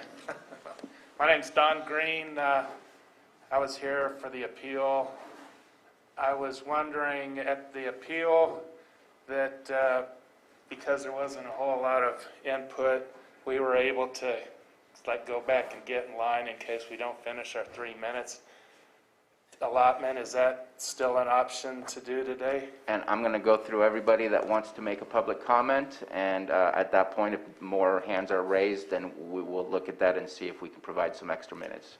If we can, if it's a second turn, I'd like to just make it as a succinct final comment rather than another full 3 minutes, but let's go ahead and play it by ear. You have 3 minutes, so let's go ahead and get started. Okay. One thing I would like to ask somebody here, maybe the legal lady. County Counsel? Counsel, yeah. So was there a 30-day requirement of notification of this hearing? Is there supposed to be a 30-day notification for this? Does anybody know? I believe that there was a notification, at least I read through something about a notification in my paperwork. There was a notification, and the postmark. If you can only speak when you're in the microphone, or else the other Sorry. people in the Zoom room cannot hear you. Okay, so yeah, there was a notification, and ours is postmarked on the 26th, which is less than 30 days for the hearing today. And trying to get everything put together in that time made it rather difficult. So one, I would ask if there is a 30-day requirement, that wasn't followed.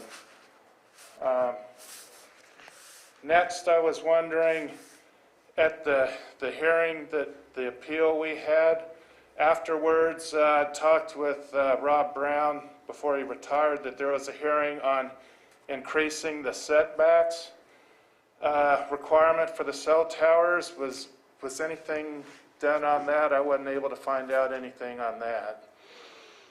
Oh, man. That's, without homework, I can't remember the specifics. Yes, we did have those conversations. I do not remember if we increased the setback or if it remained the same. I would have to go back to Director De Leon and his planners to see if they have that information. Let's go ahead and finish your questions so we can try to answer all your questions. So I was wondering about the setback then. The upcoming permit extension hearing states as the reasons for the delay were the COVID shutdown and the Mendo Complex fire of 2018. And as chaotic as the COVID pandemic has been, my place of employment in the Geysers has been doing project construction for over 6 months now through all this COVID. And the Mendo fire was in July and August of 2018, which is over 3 years ago. So I find it hard to believe that either of those two incidents would be responsible for totally holding this project back. Project hasn't even got started in the 2 years the permit was valid. Nothing's been done. And Article 60, subtitle Section 1C, states that the permit may be extended during the period within which substantial physical construction or use commenced. Again, there's been no progress in getting it moving, so I find it hard to believe that the extension should be approved. And Mr. Green, you've reached your 3 minutes. If you want to get to your final statement, again, we can get back to you once we go through all the other comments. I'll come back. Okay. So wonder if Director De Leon or Mr. Porter can respond to the notification process for this, as well as if setbacks had been changed on that follow-up meeting that we had. I believe that was later in 2019 regarding cell towers. So I can't speak to the change of the setbacks, and perhaps Mr. Porter can, but with regard to notification, the Article 57 of county zoning ordinance requires a 10-day notification by mail. And according to the staff report that I read, and those were dated March 26th, so that provided at least 10 days of advance notice. So notice-wise, I believe we're okay. Eric, if you have any information that you can add regarding any modifications to the setbacks. I'd appreciate that. Sure. Yeah, just for the record, we sent out over 430 notices to residents on the Riviera. 4 of us literally stuffed envelopes for several hours in order to get the notices out. That did occur on March 26th, over 10 days from the hearing. Changes to the setbacks, there is no mention of any new ordinance in Article 71 of our zoning ordinance pertaining to setbacks. Current setback is 100 feet from any property line that abuts a residential zone and 50 feet from any other zoning designation. And so I don't think that that part of the code was ever updated recently. Or if it was, there's no ordinance citation within Article 71 about setbacks. Okay. Let's go ahead and go to the next public comment.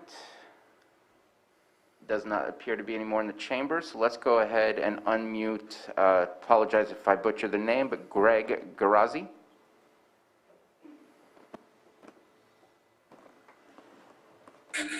Good morning. My name is Greg Garazi. Is my audio coming through? We can hear you just fine. Okay, thank you. I'm representing Horizon Tower, and I handled the original permit application to the Planning Commission and through the Board of Supervisors appeal. I appreciate the assistance of the County Planning Department. Mr. Porter's been very helpful, and I would like to just state that the facility has been delayed due to COVID. Resources have been scarce, and also it wasn't the Mendo 2018 fire that I referred to in my application. It was the glass fire, the Kincaid fire, the CZU lightning fires that came out in August of last year. And all of those fires seriously impacted all of the carriers as they had to refocus their deployment on temporary facilities and repairing damaged facilities from those fires. So development of new sites has not really progressed at the pace that we anticipated due to the damage from the recent fires of 2020, as well as resource scarcity and deployment of resources due to COVID. So that's the request for our 1-year extension, and I'd ask that the 1-year extension be granted from the date of the current expiration, which is April 23rd. So we would get an extension to, as I requested in my application, to April 23rd of 2022. Now, regarding fire and clearance, the facility will be in accord with all conditions and requirements for setbacks and clearance for fire safety. The property owner does work with CAL FIRE and has them come out and inspect it and clears to their requirements. Regarding backup power, there are 3 ways to provide backup power. 1 is battery backup. 2 is a permanent diesel fuel generator. Diesel is less flammable than propane, so we would deploy a diesel generator. And the 3rd is a temporary generator, which can be rolled in and plugged in within hours of a downtime while the batteries hold the site online. So there are 3 options for backup power that would be in place for utilization at that location. To deploy a solar array to support the facility is not quite technologically feasible, as we would need to cover a large space of ground with solar panels, which would require more clearance of the area, more environmental impact, and the solar panel facility really only works to charge batteries, so you're still in the battery backup mode.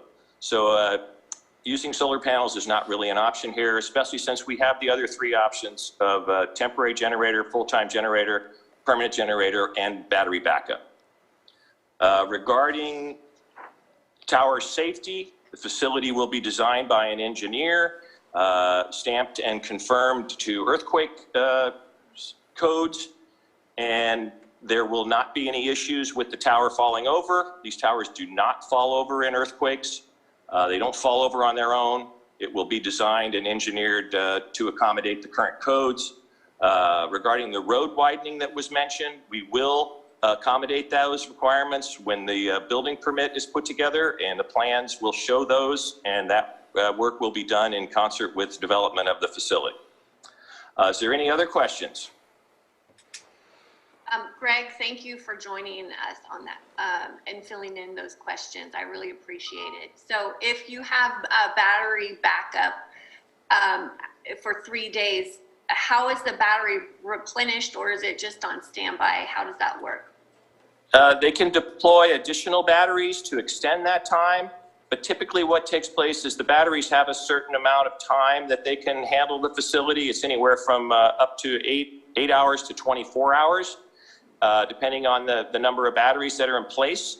And they would deploy a temporary generator during that power outage that can be wheeled up and plugged in automatically and then refueled as needed. There's a great chance that part of the initial application or an installation would include a permanent diesel generator, and which would of course be within codes and fire and hazardous materials code requirements. So yes, we will have the ability to support the facility during a power outage. Thank you. Okay, thank you very much for your public comment. I do not see any further hands up, and so let's go ahead and go back to the board chamber. And sir, if you would like to continue, let's see if we can be succinct. And I'd like to say one more thing after we've done and we're going to go with Joan after Mr. Green. No, I'm sorry. She raised her hand after I called on you, so I'm not going to change. We're all going to get a chance. Okay, so picking up where I left off, Don Green. So Section 71.10 on reporting requirements states that if any changes occur, they need to be submitted within 60 days. And Horizon states that as of now, when the application was first approved, that there was no emergency power generator proposed at that time. But now I'm told that it's mandated that there has to be a 3-day power backup source at the tower, which is going to be, like the man said, batteries is only a temporary thing. They take a lot of ground for the bigger capacity. This tower can incorporate up to 4 cell tower antenna companies. That means 4 different sources of generator power, 4 different sources of fuel. The clearing is only a 50 by 50 foot space that was, like I said, originally proposed with no generator there, in the middle of a field totally overgrown with manzanita and chaparral brush. Can I ask how many people have been out to the site to take a look at where this is going?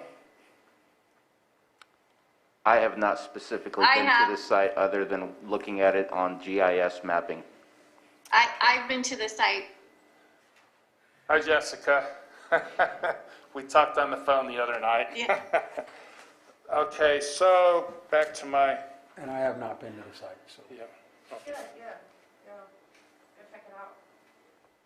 So, let me see. Apologize for rambling here, but I had to sort of throw this together. So now we're looking at, sources of generators and fuel stored at the site. So, being as how this is what I would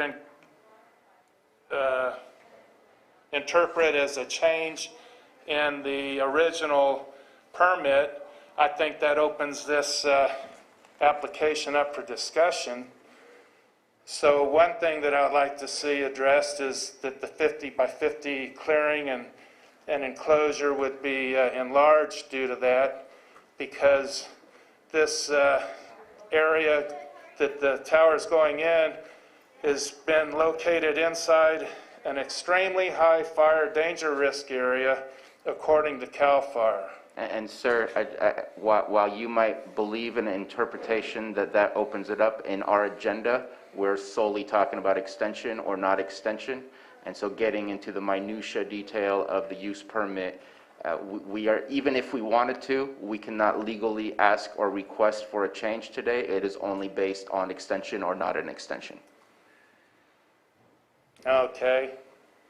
So, based on the fact that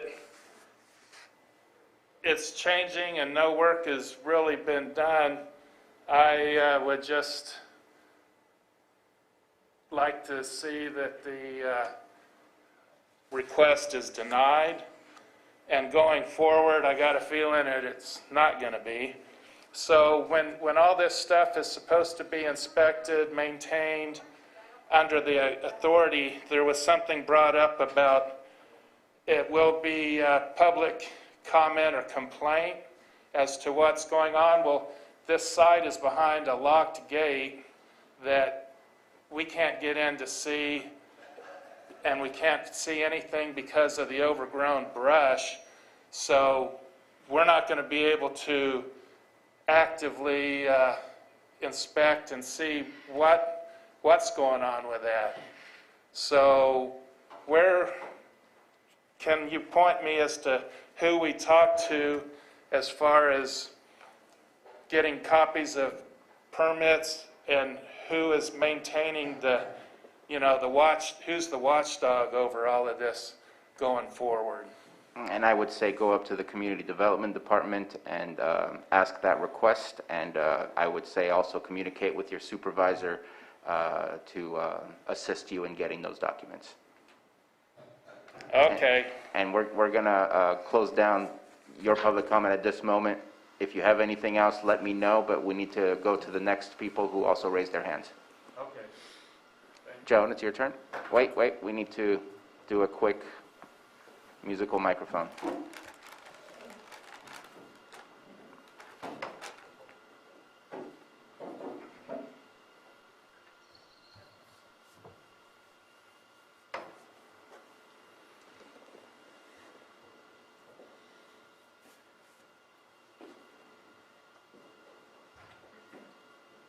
Joan Moss, I would like to know why the word Verizon was omitted from this agenda item, and if the word Verizon was used on the notice given.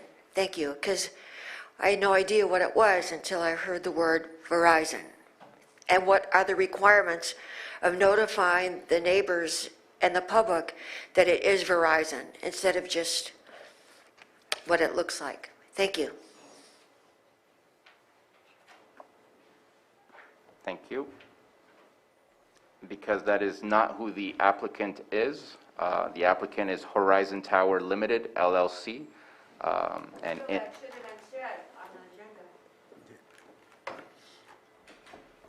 we're talking about an extension of an application, and the applicant is what is necessary to discuss. Any other hands? Yes, I believe I saw another one. Thank you, Sam. Aurelia Johnson. I just want to say, yeah, definitely, if you guys can go up there and check it out. I mean, maybe we should call CAL FIRE and have him go down and look at it again, but he's not cleaning anything. And I've lived there 28 years, and that property's been there. It'll be, 28 years this April. And he never cleans it up. I mean, he's gone around a little bit here and there, like maybe the lot next to me is about 100 feet cleared. Mine isn't. The next one over is not. And there's brush everywhere. And I mean, like right now, especially since we've had such a drought, we're going to have a bad, bad fire season. And I am scared to death to have anything done back there, any fuel in that area. I mean, we're surrounded. There's children and families living all over there. And with us not having other outlets to escape, I mean, what's going to happen when the cell tower burns down? The only thing we're going to have is the fire department, which they used in the old days and have a siren. I mean, they can move it somewhere else. This guy just wants it on his property. I don't think this is as necessary as what everybody is thinking it is. I'm more concerned about our houses burning down in that area because, I mean, it's been a while. We haven't had a fire up there, but this year could be that one. So that's all I got to say. Thank you. And I see that we have a hand up again for Greg Garazzi. Let's go ahead and unmute him, please.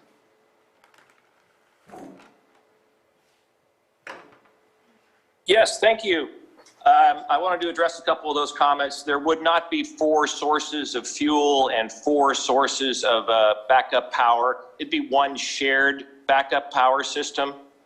And then as far as Horizon versus Verizon, yes, the applicant is Horizon. They would develop the site, and potential tenants are Verizon and AT&T and T-Mobile and US Cellular. And those applicants would come later to get their permits once they propose to install equipment at the facility.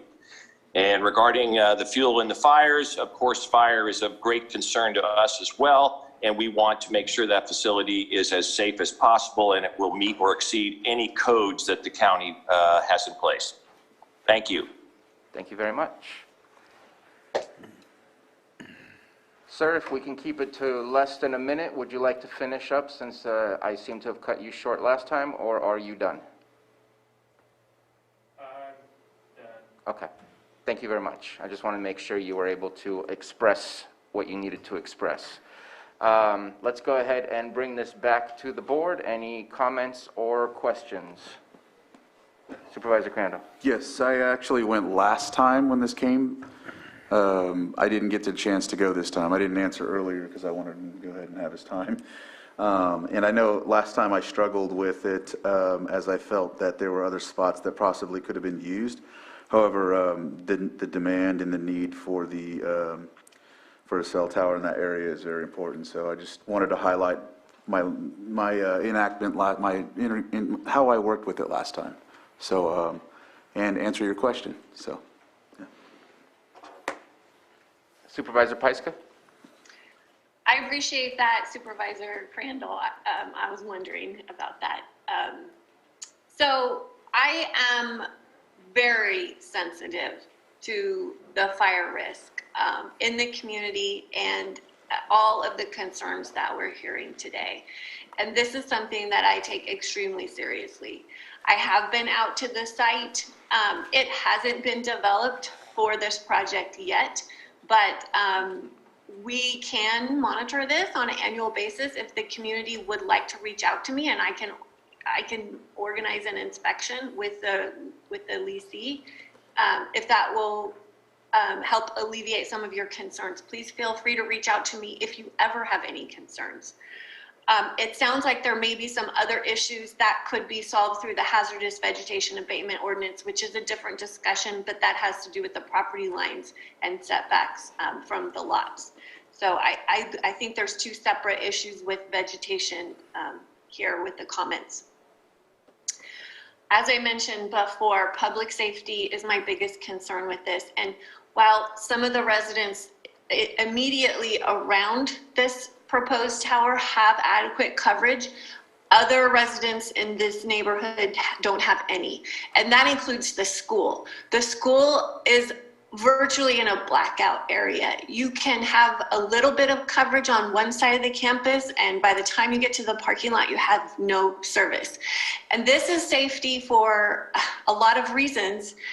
We can keep going back to fire, we can keep going back to evacuation, but I have heard a lot of concerns from the staff that when they're practicing lockdown drills, or if there's any other kind of emergency where they need to communicate with each other or with families, they're not able to.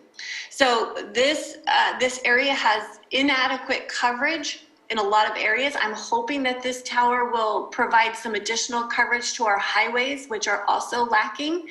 I just want to share a couple instances before during the Kincaid fire, I was personally at home in a advisory evacuation notice area, and the cell towers went down, and we were in a PSPS, and we had absolutely no communication, and that is a terrifying place to be in. And since then, the CPUC, with the help of Senator McGuire, has put these laws into place that require backup generation for cell towers so that doesn't happen again. And this community needs redundancy. It needs coverage. If one tower goes down, then there is the redundancy in place where people can still have connectivity. So I hear the concerns. I'm very, very sensitive, and I'll follow up with you, and I will be with you to support you through this to alleviate those concerns. But my stance is firm on this. We have to have coverage in our vulnerable areas. This area is very fire prone, and the woman that gave the comments is correct. This is going to be a dangerous year. So we have to do everything that we can to prepare our community so that we don't have a catastrophic outcome. Thank you very much, Supervisor. I have a question for you, Supervisor Pyska. The siren that's been discussed, what's the proximity of that siren, and is that siren on a pole? The siren is not yet connected. So there are some issues that are going on with that. And when the Illumination Technologies gave our presentation, they wanted to add additional sirens to the area. So that siren system is not up and running. But would it be on a pole similar to the pole that we're discussing today? Not that high. It's not that high. It's not 85 feet high. And when you're dealing with terrain, the fire chiefs can tell you that you can be very close to a siren, but if you're above it or below it, you won't hear it. And we experience that in the Cobb area when we do our monthly siren testing. So if you want to build out a robust siren system, which I am completely in support of and working on, that's another layer of communication, but you can't call somebody and get help from a siren. So we have to have multi-layers. Okay. The direction that I'm going with my questions is not just to find out further information about a topic that doesn't seem relevant to this one, but the original reason for my vote on the appeal was the fact that we were trapped, and if we didn't have any other options for where there was a tower, that we couldn't really say no to where they wanted to position the tower. Now, if there is potentially another place for a tower, and potentially with working with companies such as the Illumination that's working with our fire districts to provide further towers, that there may be some other options. I'm not seeing any progress being made here on this use permit. It's been 2 years since we discussed it. It was controversial when we discussed it, but felt that we were trapped by the FCC rules in order to be pushed in a specific direction of what we needed to do, but I feel that today I'm not being pushed in that direction and that it is a different situation. Yes, we do need coverage, but at the same time, while it may not be a majority of the people that live there, we're definitely hearing some loud voices back then and today that are concerned. I agree that when I look at the map system, it is a very, it's a wildland interface, wildland urban interface situation where there is, it's an area that we're all concerned about in that area of the Riviera and Canocti. And so I think that this is an opportunity to maybe hit the reset button and say, now we have some other options for you of where there are potential towers to use, and that's, I think, the effort has not been made to meet what I believe are the guidelines of what an extension requires. Yes, COVID-19 happened. Yes, other fires happened, even though those fires were not specific to a large impact to our communities here, especially the Rivieras. And I get it that this is a company or agency that is more so than just doing work in Lake County. They're doing work outside. I would like to, I'm aiming for denial of the extension for the fact that I don't think that they've done their part. And in my opinion, COVID-19 is unfortunately the usual excuse that we're hearing these days for why things are happening. And I think we all need to learn how to move forward despite what is happening around us. It's been over a year. There's been nothing done to accomplish it. And then I want to pull some key words that I hear. The tower will be designed, so it's not been designed yet, and then they will obtain permits, meaning they have not even obtained permits to get started. Within the year extension, is that all possible with everything that's happening in community development to go through the design, approve the design, provide the permits? I don't see the effort being made. The design has nothing to do with the fires. That could be designed by somebody even working remotely from home. So I'm not seeing the efforts made to meet the criteria needed in order to get an extension, so I'm leaning for denial, even though I do agree coverage is necessary, but it shouldn't be so necessary that it places a nuisance or a potential security threat to those that are surrounded by it. Any further comments from the board or questions? Mr. Chair, Yes, if I may.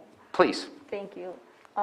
The memorandum itself lays out some basic facts, but I don't think that the department anticipated this level of concern. I do think that there are also some additional legal issues that your board might do well to be briefed on, which I'm happy to do if you would agree to just continue it briefly in order for me to do that before you make your final decision. Are you requesting some sort of recess and coming back, or postpone decision on this until further in the day? To be able to do this adequately in an hour, I don't think would do the county or your board justice. So a week, I know you have a busy 20th, so maybe that's not possible, but again, it's not going to be anything belabored, but I think your board would benefit from having all that information as well. And as I said, I don't think it was anticipated in this item today, or I'm certain it would already be in front of your board. Well, I definitely don't want to step in any legal situation. The fact that their permit expires on April 23rd, and I guess I'm asking Director De Leon, if we meet on the 27th to make a decision on that, is that still available for them to get an extension, or if we pass that date, it's past the date and it's over? I just want to make sure we don't accidentally... I believe it's, I believe the date is the date, and I would encourage us to make a decision before the expiration date of the current permit. Okay. Let's, yes, Supervisor Simon. Yeah, well, appreciate the conversation, but, I guess I'll give my point of view on, it seems like we were rehashing the same conversations that we went over with the approval before.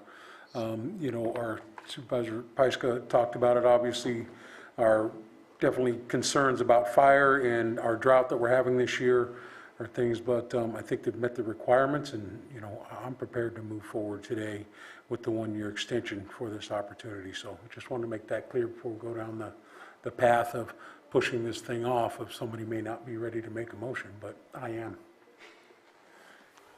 Okay. And if the board is ready to entertain a motion, then I'd say let's hear it, or else I think postponing without bypassing the 4/23 deadline would be the other way to go. So Supervisor Crandall? And either way, the other thing that I'm willing to do is if we need to meet briefly on it, if we need to be briefed, I'm willing to meet, especially just about this issue. But if we move forward today, we move forward today as well. Okay. Supervisor Scott? And then for myself, I was ready to move forward today, but after County Council spoke up, I think it would be best to wait to get further information, and willing to have a special meeting if necessary to meet on this. I agree with all of that. I think we should move forward without getting our counsel. Okay. And so I think that we will discuss that in our agenda review to see what's possible, but we will make sure that we do not bypass that April 23rd date. And so, again, unless a supervisor wishes to put a motion on the floor, Supervisor Simon? Yep, I'm prepared to make a motion. Go for it. Let's see what happens here. I move that the Board of Supervisors make an intended decision to approve file number UPX 210-1 to grant a one-year extension for major use permit 18-01 as applied for by Verizon Tower Limited for property located at 9475 Mojave Trail, Kelseyville, APN 0090-004-21. We have a motion on the floor. Is there a second?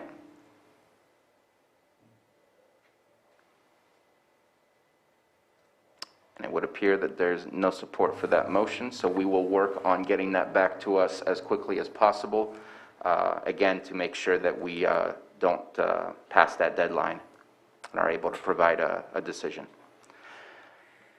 Okay, thank you, everybody, for your comments, and Supervisor Simon for your efforts to try to make a decision on this, but we will bring that back again and make a final decision at that time. Do we get notice to come back when you guys do that again? I believe we are continuing the public hearing. We are not closing the public hearing. I'm looking at Ms. Grant to make sure I'm wording that correctly. It would be good for you to then select a date.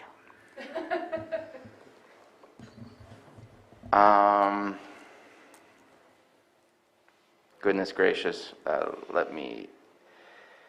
how about we will continue this item at a later time, and I think we need to confer real quick, looking at the future agenda, and make sure that it has a availability in that in order to make a public statement that we will continue that to the April 20th.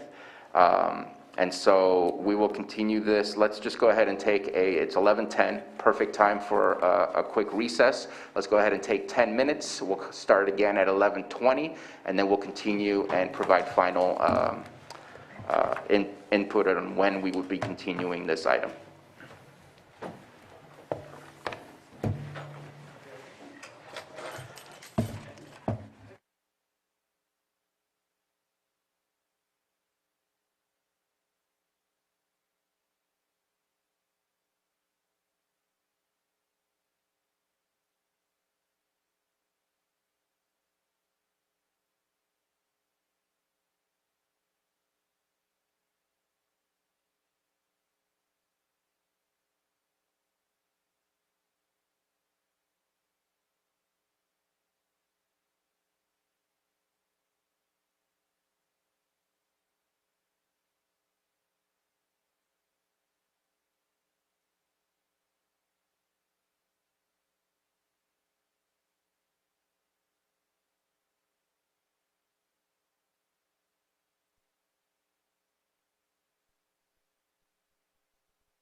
Yeah.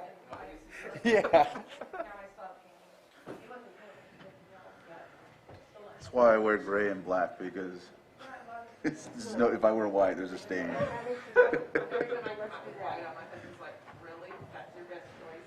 This is not going to work out. Just because it's been forever, we're going to reconvene the meeting. It is 11:20. Just want to check in real quick with Johanna, Jake, and Sam. Are we good to go? Good to go. And I'm good to go as well. Perfect. Thank you all so much.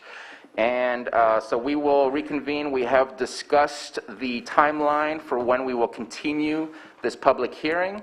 I believe it's an official public hearing. I don't have the agenda right in front of me.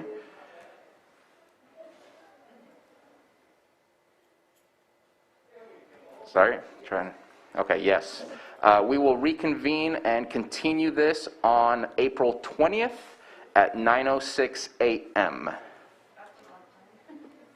Very specific. We have found a way to sneak it into our very large day that day. Very, very big day for us. But we want to make sure we get to it before that final date, and so that's what we will do. So until then, we will go ahead and move on, and we will continue this on April 20th at 9:06. Do we need a motion to that, or just asking county council? No? Perfect. Thank you for saying that. Mr. Chair, I will move to continue this hearing until 9:06, April 20th, the Lake County Board of Supervisors meeting. Second. We have a motion and a second. Johanna, if we can get a roll call, please. Okay, Supervisor Simon, Yes. Supervisor Crandall, Aye. Supervisor Scott, Aye. Supervisor Pyska, Yes. and Supervisor Sabatier. Aye. Thank you. Thank you very much. Okay, moving on to our 10:30 a.m. item. Thank you for waiting patiently for us. We have a presentation of annual report by the Lake County PEG TV, and we both have Chairperson Lustelo and no longer public member, but Ed Roby, who has been a long-time public member and will be sharing information on this past year's report.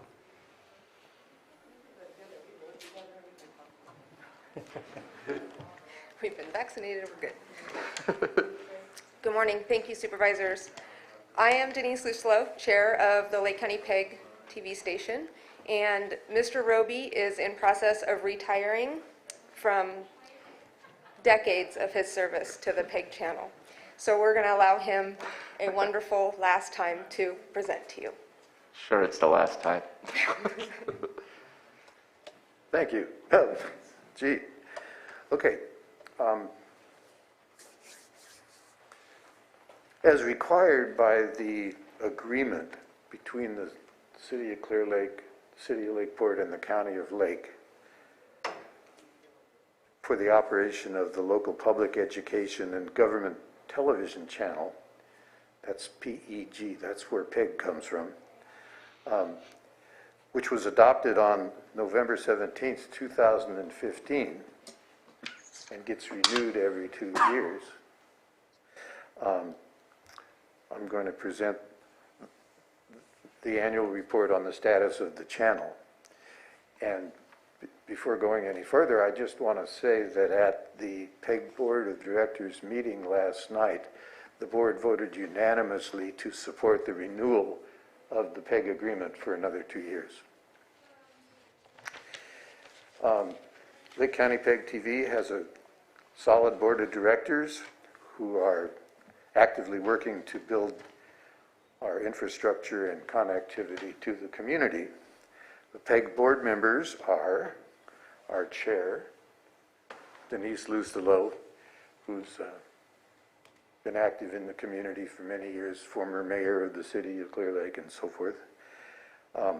City Council member David Chaffee from the City of Clear Lake. City Council member Michael Froyo of City of Lakeport. Our public member from the education sector is County Superintendent of Schools, Brock Falkenberg. And the County of Lake member is your board chair, Supervisor Bruno Sabatier. In February, we approved our annual budget for the 21-22 fiscal year, which is actually comprised of two budgets, an operating budget and a capital budget. The operating budget projects revenues of $32,500 and expenses of $33,200. And we have a fund balance carryover of $38,177.12. And I just feel I want to let you know that the PEG board has for years been pretty frugal about our money because for many, many years we didn't have any. So it's nice that we have a little money to work with. Now the capital budget, which is a whole different animal, and we want to thank the Board of Supervisors as well as the other entities for going along with this. We get 1% of MediaCom's subscriber revenue that goes into this capital budget. It can only be spent on capital costs, not operational costs. But it has made a major difference in what we can do. We project revenues there of $65,750, expenses of $41,543, and we have a fund balance carryover of slightly over $200,000. Now, in the last year, when I did this report to you last year, talked about a lot of different projects that we were hoping to get accomplished. And I know it sounds like the standard excuse, but the COVID-19 really has affected our ability to do all the things we wanted to do. But we have managed to accomplish some major things. And we're on track to do a bunch more. Probably the biggest thing we've done is to fund the purchase and installation of cameras and other broadcast equipment for the city of Lakeport so that they'll be able to broadcast their council meetings.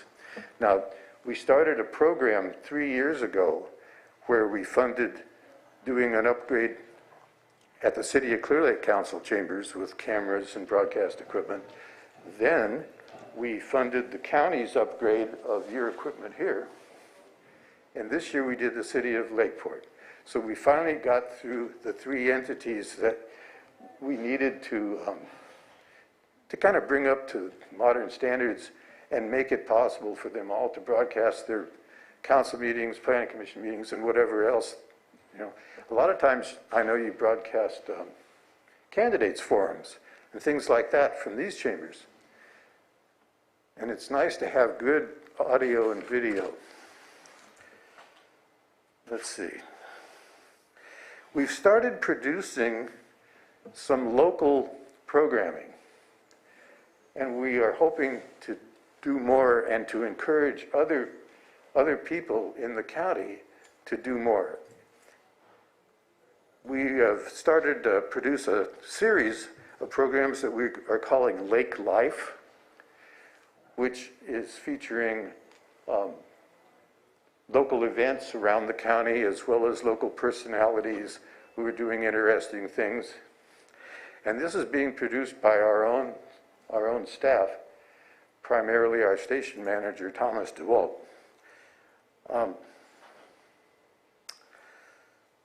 We've been broadcasting, of course, all the community forums that were done on the COVID-19 virus.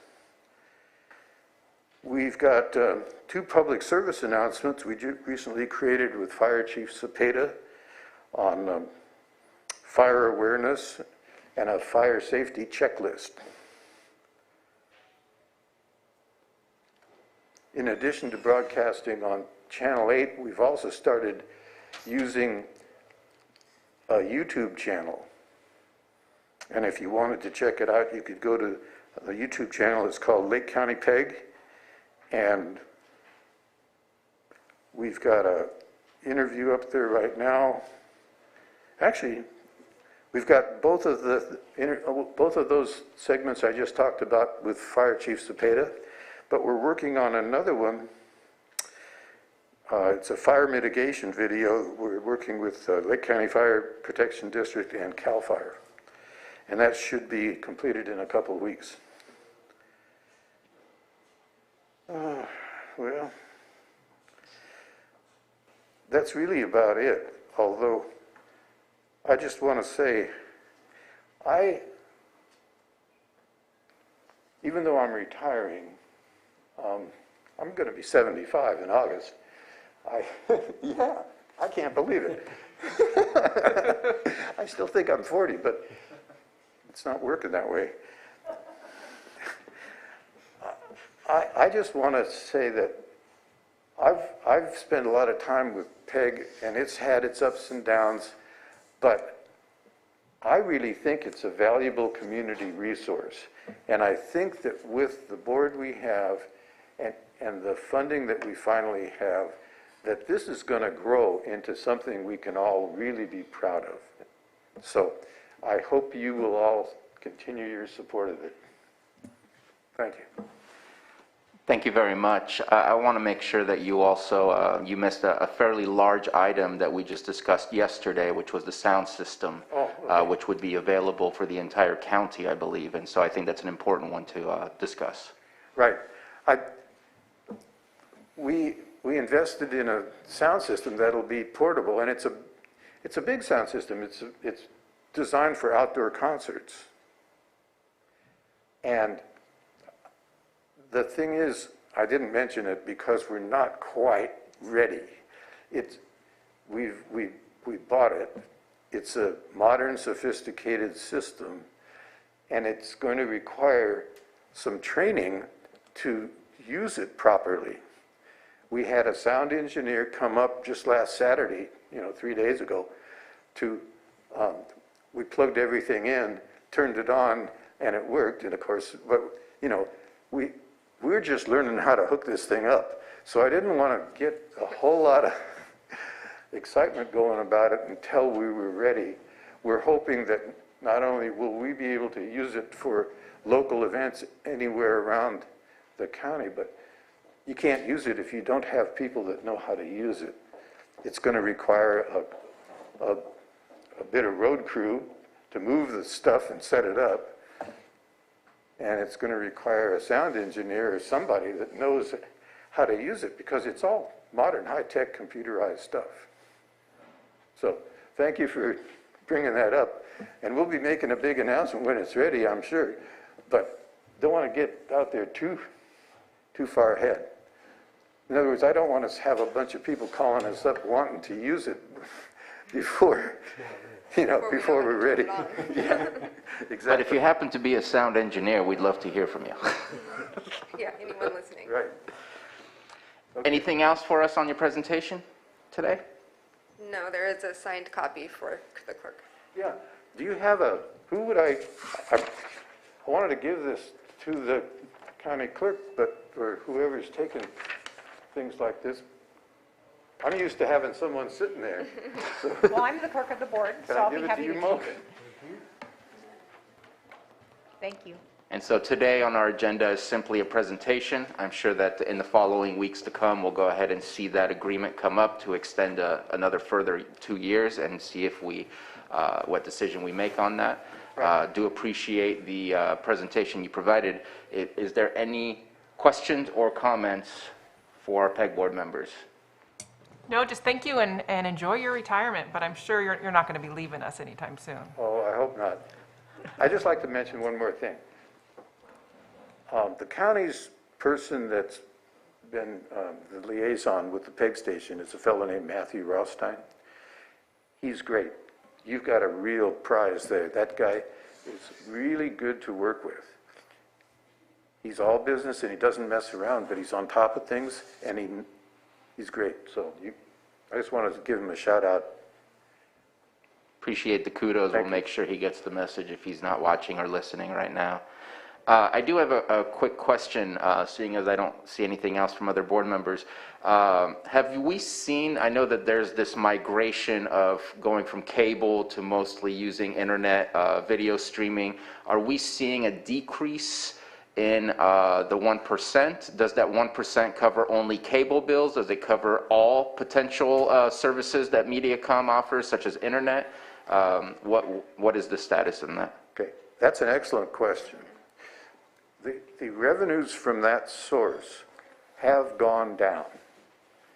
They went down big time when we had the fires because a lot of subscribers lost their homes, and therefore they weren't subscribing to the cable anymore.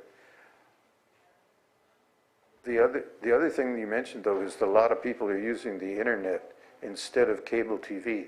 The current franchise agreement, which is actually with the state, is just for cable TV, but it's up for renewal either this year or next year. And if you get a chance to lobby your state representatives about this, make sure when they renew that franchise agreement that it doesn't say cable, that it says digital media or something like that, so that it covers all of the internet as well as just strictly cable TV. Because cable TV is going the way of 8-track tapes. It's the upgrade. It's the upgrade. Yeah, and we actually purchased equipment and have begun streaming, and we'll be doing more, streaming on the internet. Awesome. Thank you very much. And if there's no further comments, Supervisor Simon, sorry. Just want to thank you for the presentation today, and obviously, I truly believe PEG is incremental too, as you said, is a good public service and moving forward. So I'll definitely continue that support, and I know you'll be working on other committees. I know that I sat on with you, Ed, so we'll be seeing you. So just want to say thank you very much, and I know throughout the committee, it's just great to hear about the Lake County Fire Protection District and CAL FIRE. Those are great things, the messaging for community fire, preparedness on your own behalf and also just throughout the community. So I want to thank you for doing that, and it's incremental. I appreciate it. Thank you. Thank you. Let's go ahead and open it up to the public for any comments. Nothing here in the chamber. Yep, go ahead and come on up. And if you're in the Zoom room, again, please press the button that says raise hand at the bottom of your screen, or if you called via phone, dial *9 to raise your hand for public comment.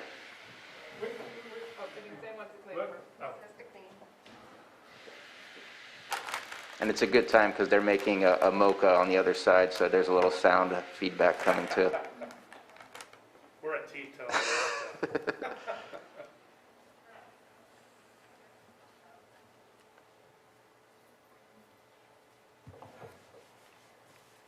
Thank you, Sam. I believe the microphone is ready for you. Okay. So I was obviously here for another thing, but first off, I'd like to say congratulations on 75, man. You're doing good. And second, the support for the public radio, TV is our PEG? Yeah, for PEG TV. That's what we call it. So really worthwhile. I think that's what I was listening to when we had the Mendo Complex fires going around here. All the regular radio stations and everything was off. And I believe you're speaking about KPFZ Community is that Radio. A different yeah, thing? This is only on Channel 8 if you have Mediacom or online. Oh, well then I'm in the wrong neighborhood here, but. Same department though. It's Is public it? access, yes.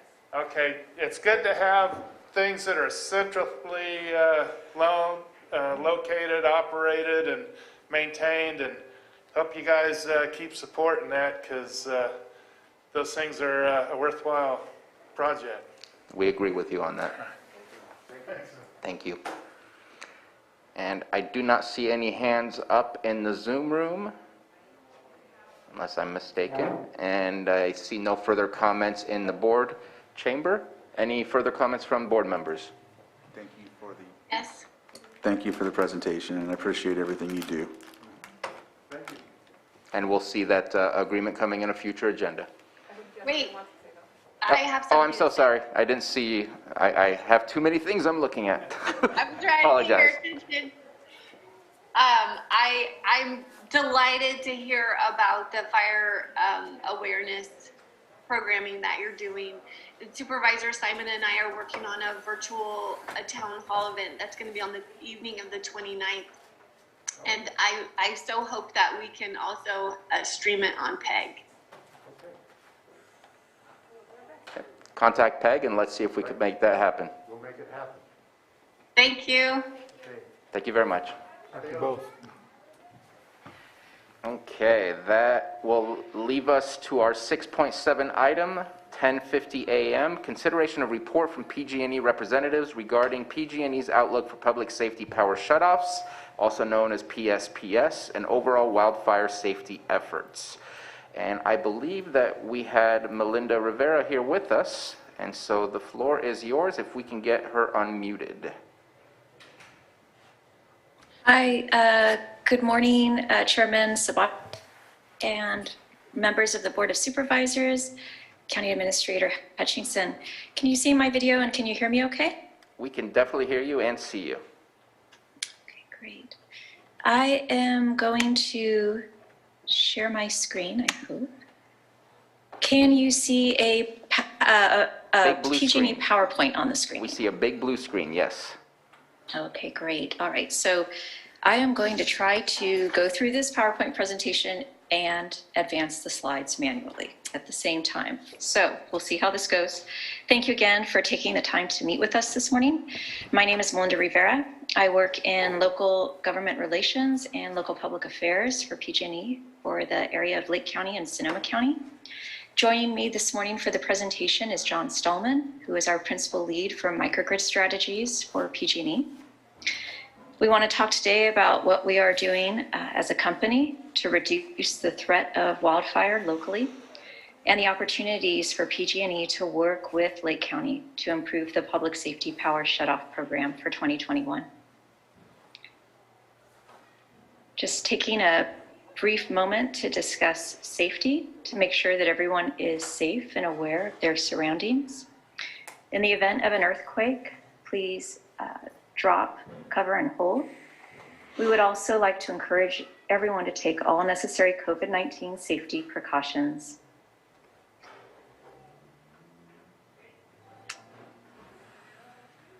So these next few slides we will go through, and then obviously there's lots of, hopefully there is plenty of time for questions for any of these slides that we go through with you this morning. So this is an overview in Lake County. It includes information about PG&E's electric infrastructure and information regarding the work that PG&E has conducted in 2020. Following the 2020 public safety power shutoff events, PG&E incorporated feedback from customers and from officials at the local, state, and tribal levels in order to prioritize and implement continued efforts regarding public safety power shutoffs. We will continue to do this in 2021. You can see illustrated on this slide, there is a high fire threat map developed by the California Public Utilities Commission in coordination with CAL FIRE. This was also based on input from electric utilities, telecom providers, and local public safety agencies. This map shows areas that are at high risk for wildfires. The areas in red include Tier 3 areas, which are the highest risk, and then the gold areas are Tier 2, which is elevated risk. This map can be accessed at cpuc.ca.gov/fire threat maps.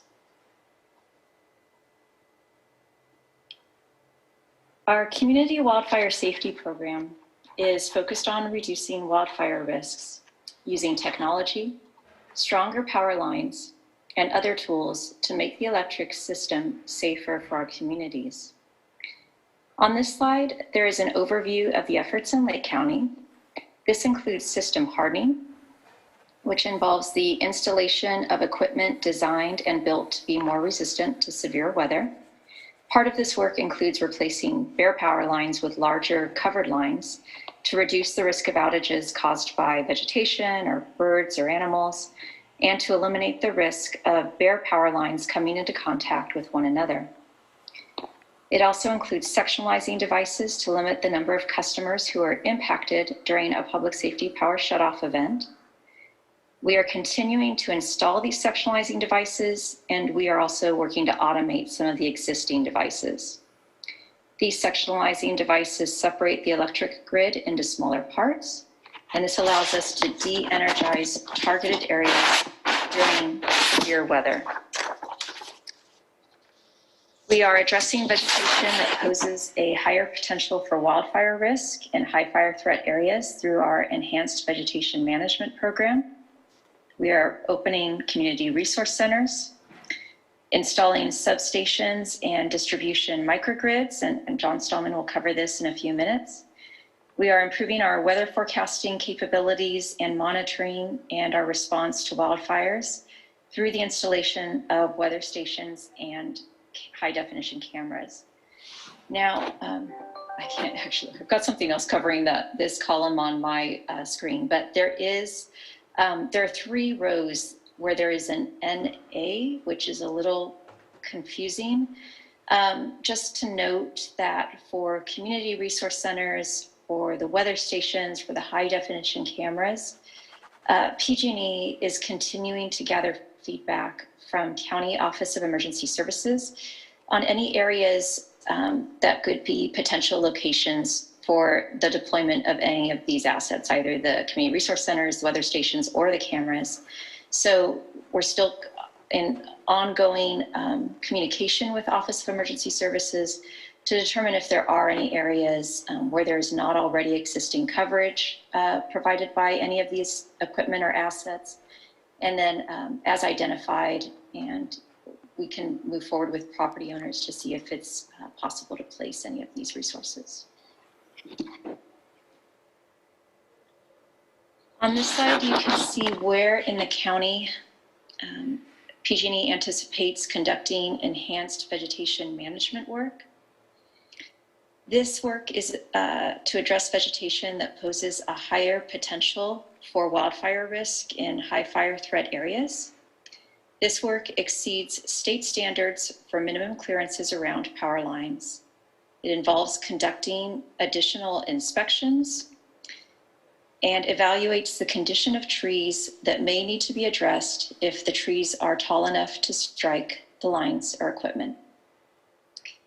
For this next part of the presentation, I will turn it over to my colleague, John Stallman.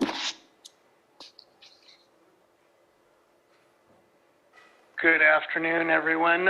Melinda, can you hear me okay? Yes. Okay, very good. Thank you. So first I want to jump into talking about temporary generation that would come to the substations within the Lake County area, and then we'll talk about the distribution microgrids that are set up for several different communities around the Lake County area. So first, if you recall, in 2020, we set up about 60 substations throughout the service area to mitigate PSPS. And through that, we set it up to enable those 60 substations to receive temporary generation. And then we staged generation at several different substations, including several within Lake County. Last year, though, we made really dramatic improvements to our weather modeling, our grid operations, and our overall resiliency with the system. We made the PSPS events smaller through these technologies, and so when we went to go operate all of those substations, enabled those substations, we found that we energized 3 of those substations during last year. So our meteorology and our modeling and all the work that we did really helped us reduce the impacts, and therefore the number of substations that we were able to operate was really amounted to 3. So given that our experience was, we prepared, we built an insurance plan, we used 3 out of all of those substations, that we're modifying our substation temporary generation program for 2021. And we're going to pre-interconnect and test 10 different substations throughout this service area. And several of those are in your service area. Pardon me, I'll turn my camera on just a minute. There you go. So we set up, we have submitted for 10 substations throughout the service area. And so we're also, along with those 10, we are developing the energization plans for 3 additional substation microgrids through the area. So understanding that there are 10 that we have submitted to the CPUC, and we're waiting for confirmation on that. Those 10 are substations that we're going to set up with generation, and then we're preparing an additional 3 to give us the kind of flexibility during an event, depending on where the weather shows up and where we need to deploy generation to. So along with that, we are when we set up substation generation in your area, a key factor is that the distribution system needs to also be safe to energize. So understanding that if we're going to have generation at the substation, that replaces the transmission line and the source. And then we're able to energize the distribution system, and we energize the distribution system out to the tier 2, tier 3, and weather areas that form. The 3 substations in your area that we're preparing to provide generation to are Clear Lake Sub, Hartley Sub, and Canocti Sub. And right now, as I mentioned, if you focus your attention on the center of these time bars or these progress bars, you'll notice a green area that says regulatory approval. And so right now we're at the point where we've done all the scoping, we've done all the substation preparation, all the design and engineering, and basically PG&E has done everything we can do up to this point to be ready to enable those substations. And the very last part of this before we can install the generation at the substations is to get regulatory approval. So that's the position that we're at with substation microgrids.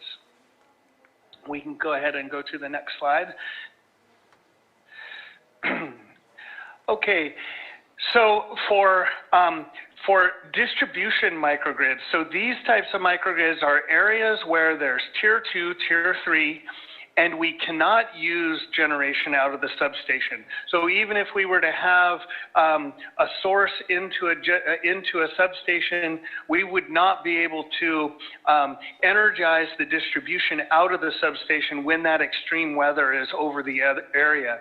So we create these microgrids called distribution microgrids, which is where we isolate a small portion of the distribution grid that is safe to energize. Typically, that's the main street areas of downtown corridors that are underground. Sometimes they have some overhead in non-tiered areas, but mostly it's underground in like a downtown main street, which captures a lot of the critical infrastructure, the police station, fire station, maybe a water pump. We aim for cell towers, things of that nature to try to capture in that microgrid. But we also try to capture and provide energy to grocery stores, fueling stations, shelters, partner organizations like churches, things like that, to give a sense of community normalcy while the broader grid is de-energized. So Again, these are Main Street. We provide a generator and it connects directly onto the distribution system. And in many of these cases, the technology that we're using there is something called a pre-installed interconnection hub. And that's a permanent infrastructure that is connected to the distribution grid, that's permanently mounted in a location that allows us to bring in generation, connect it to the pre-installed interconnection hub, and isolate the area that's safe to energize during an event, and energize that area using the generator. And in Lake County, Middletown, Lucerne, Clear Lake North, and Clear Lake South. These are the areas, pardon me, I'm feeling a little under the weather today. So Middletown, Lucerne, Clear Lake North, and Clear Lake South. Those are the 4 locations that are being energized in Lake County. And just to be clear, Clear Lake North and Clear Lake South, they are ready as it stands today through a temporary connection, and we're making that into a more permanent connection. So we're installing more permanent facilities there that will look a lot like Middletown and Lucerne, but all 4 of these are aimed to be ready and enabled for this year. Starting from the top, Middletown, and if you track your way over to the green bar, that's where we're at. And I got some photos as of yesterday of the Middletown pre-installed interconnection hub, and it is complete. And we're working on the switches to isolate the downtown area. And that should be happening very soon in April. Lucerne, we're on track. We've gotten through to the point of permits, and we're getting into the construction and civil design. That one is going to land a little bit later in the season, and if all things continue to go in the right order, we'll have that ready by Q4. And again, for Clear Lake North, that is fully functional now using a temporary connection at the PG&E Service Center, and that covers a pretty large area of Clear Lake, the downtown area of Clear Lake, including the waterfront, the police station, and over to Adventist Health medical facilities on Lakeshore Drive. And that one, we're installing permanent equipment as well to make it faster and easier for us to connect during an event. And that permanent equipment is aimed to be complete by Q4, but it is operational as it stands today. And then Clear Lake South is the area where the hospital is, with the community college and the courthouse and a couple of other facilities down in that area. And that one is functional as it stands, but we have just started into getting approval for the land, and we've finalized the land, and we're moving into permits, and that one should be ready by Q4 if the construction progress continues as it is. Mr. Stallman, can I ask a clarifying question real quick? Q4, is that fiscal year Q4, meaning the last months before July, or Q4 on the calendar? Q4 meaning going to land in the fiscal calendar, not quite the fiscal calendar that you may be thinking of. So it should be there, what is that, October? Right there. So it's the permanent equipment is going to be ready by that October timeframe, which is right at the edge of where the peak of the PSPS season is. We understand. Okay. Thank you for that clarification. You bet. I'm happy to take any other questions, or we can continue through the rest of the presentation, and then I'm happy to answer questions from there. There does not appear to be further questions, so let's go ahead and continue. Okay, thank you. All right. Thank you, John. So, customer preparedness and resources. This year, we are providing additional resources to help customers during public shut-off events. We are partnering with community-based organizations. This includes work with Disability Action Center, Disability Services and Legal, and the Foundation of Resources for Equality and Employment for the Disabled. We are also expanding our language offerings so that we are offering resources in 16 different languages. We are partnering with food banks, and we are entering into contract agreements with local food banks to provide food replacement packages during a public safety power shutoff event. In addition to these food replacement partnerships, we are also working with Meals on Wheels programs to provide an additional meal for seniors who are impacted by a public safety power shutoff event.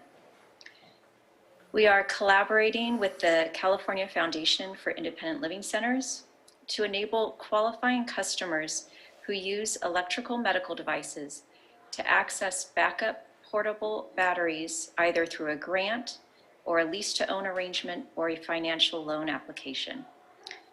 We are also piloting additional resources through this program, including accessible transportation resources, hotel vouchers, food stipends following a public safety power shutoff event, emergency preparedness outreach and education, and additional enrollment outreach for the medical baseline program. We are providing batteries to low-income medical baseline customers who have critical medical needs. And we are also offering no-cost equipment for income-qualified customers and other tools for enhanced safety if the power is shut off during a PSPS event. Lastly, we have introduced a generator rebate program. This provides customers who depend on a well water pump and who live in a high fire threat area with a rebate for purchasing a qualified portable power generator.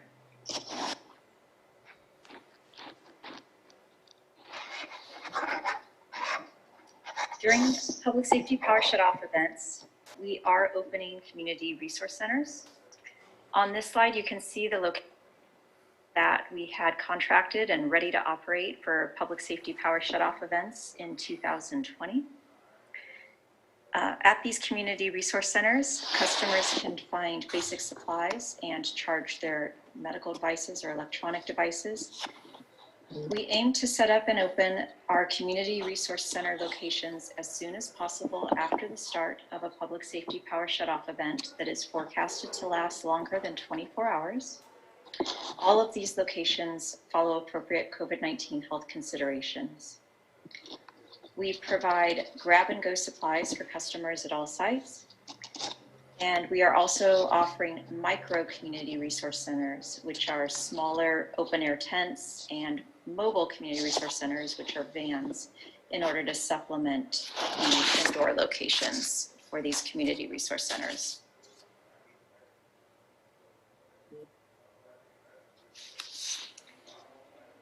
Last year, we partnered with a number of food banks to provide food replacement packages during a public safety power shutoff event.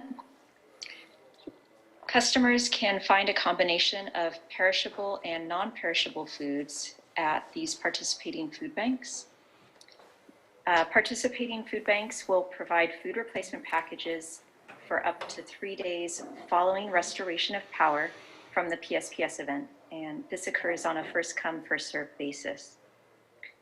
Some food banks offer food replacement packages to low-income customers only, while other food banks do not have income restrictions. So please check with your local food bank to determine if there are income requirements for these meal replacements during PSPS events.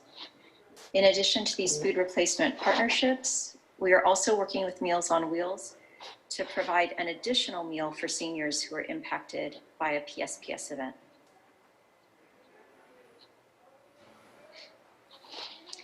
As the COVID-19 pandemic continues to impact our communities, we are continuing to offer financial assistance programs to our customers. These are emergency protections for customers who are impacted by the pandemic.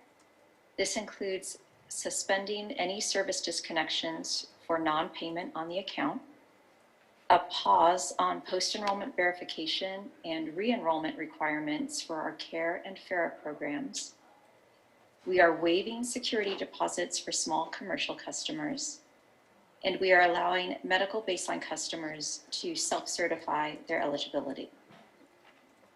Please note that these emergency protections are currently set to expire on June 30th of this year. For more information about our assistance programs, please visit pge.com/COVID-19.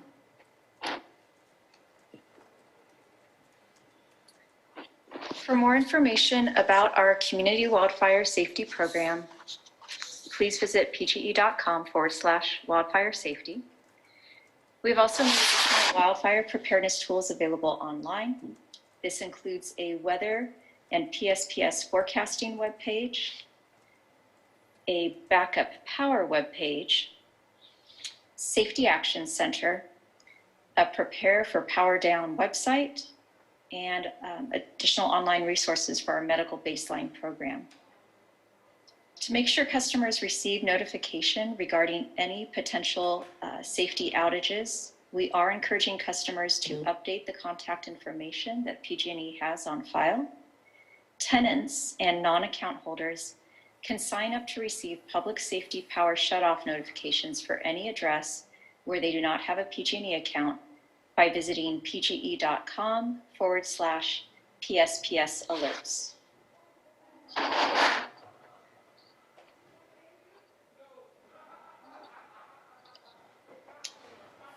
So thank you so much for your time and for allowing us to meet with you this morning and to have a dialogue and respond to your questions that you might have. Anyone who has additional questions that aren't answered today, please call us at 1-866-743-6589. You can also email any questions to us at wildfiresafety@pge.com. I am happy to answer any questions at this time. All right, let's go ahead and take down your shared screen so we can all see each other. Thank you so much, Ms. Rivera, Mr. Stallman, for your presentation. Any comments or questions from the board? Supervisor Crandall. Yes, I'm glad to see the resource center, the mobile resource center. That's going to be a very big benefit in this situation. And I don't think I think it's probably more coordination that needs to happen on this end. I noticed you mentioned an extra meal to people that may need it, working with those folks that deliver the Meals on Wheels programs. But I'm thinking also of reaching out to them on my end about working with someone who can go with those folks to check on people during that situation. I know there's a lot of talk in different forums of town halls and whatnot about elders and seniors not having any type of checkup when it comes to that. There's no one really, if there's no family members to check on them, that's the best way to check on them is when you bring them a meal because they're the most needy. So I need to figure out a way to coordinate someone that can do that, you know, because I don't know if they can, and that may be my way to reach out to the place that delivers the meals. So just bringing that up also to stimulate conversation around it. Thank you very much. Any other comments or question from the board? Supervisor Pyska. Hi, Melinda. I just want to say how grateful I am for the new CRCs that were put in place last year. It was really helpful to have that support for the communities. And I also want to thank you for your support during the storms and the support that PG&E brought up to those people that were without power for several days. That was greatly appreciated by everyone. I occasionally get calls from people about vegetation that they're concerned about. And I reach out to you, and then you send someone out to go and check on their concerns.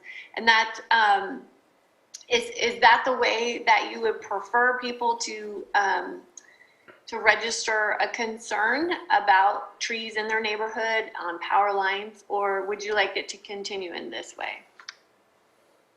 So that is a very good question, and I think that vegetation management will continue to be an area for discussion, likely this year and next. So thank you for asking that. And We definitely encourage customers to contact the wildfire safety phone number or to even call the 1-800-743-5000 number. That's kind of the general number where they can get a case number and get this information logged.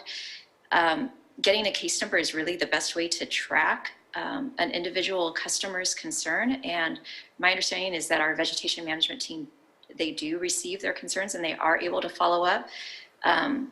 And I think all of the county supervisors are aware if a constituent has not received a timely response. I hope that all of the supervisors understand the next steps for what to do if they feel like a constituent has not received a timely response. I hope that answers your question. It does, and I just wanted to make that information available to the public so when they're looking at concerns in their communities, they know who to contact and what to do. I had a question. It was one of the beginning slides where you had the targets for 2020 and 2021, and I was looking at the mile lines of hardening, and there was significant hardening that happened last year of the system, but it looked like the target for this year was 1.1 miles, and I know it looked like last year was 14 miles or something along those lines. So I'm just wondering if that's correct. Is the consensus that we don't have any more line miles to harden after that 1.1 mile, or is that just the goal for this year? Supervisor Pyska, that is an excellent question. And I don't know if I'm able to phone a friend. It doesn't look like I have another colleague on the line who might be able to answer that. So if you'll allow me, I would like to follow up and get that information to you later this week, if that's possible. Oh, there's Donovan.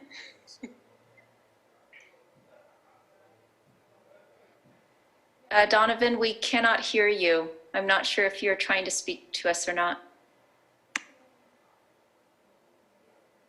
Still muted, Donovan. Donovan, it looks like you're unmuted on Zoom, but you might have a hardware mute on your side. Maybe your microphone or something like that.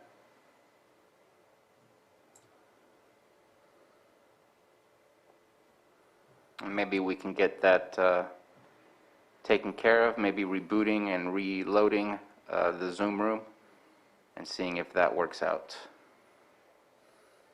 Well, basically my question is just about ongoing maintenance and ongoing upgrades. And I want to make sure that our infrastructure is in a continual pattern of upgrading to the best technology.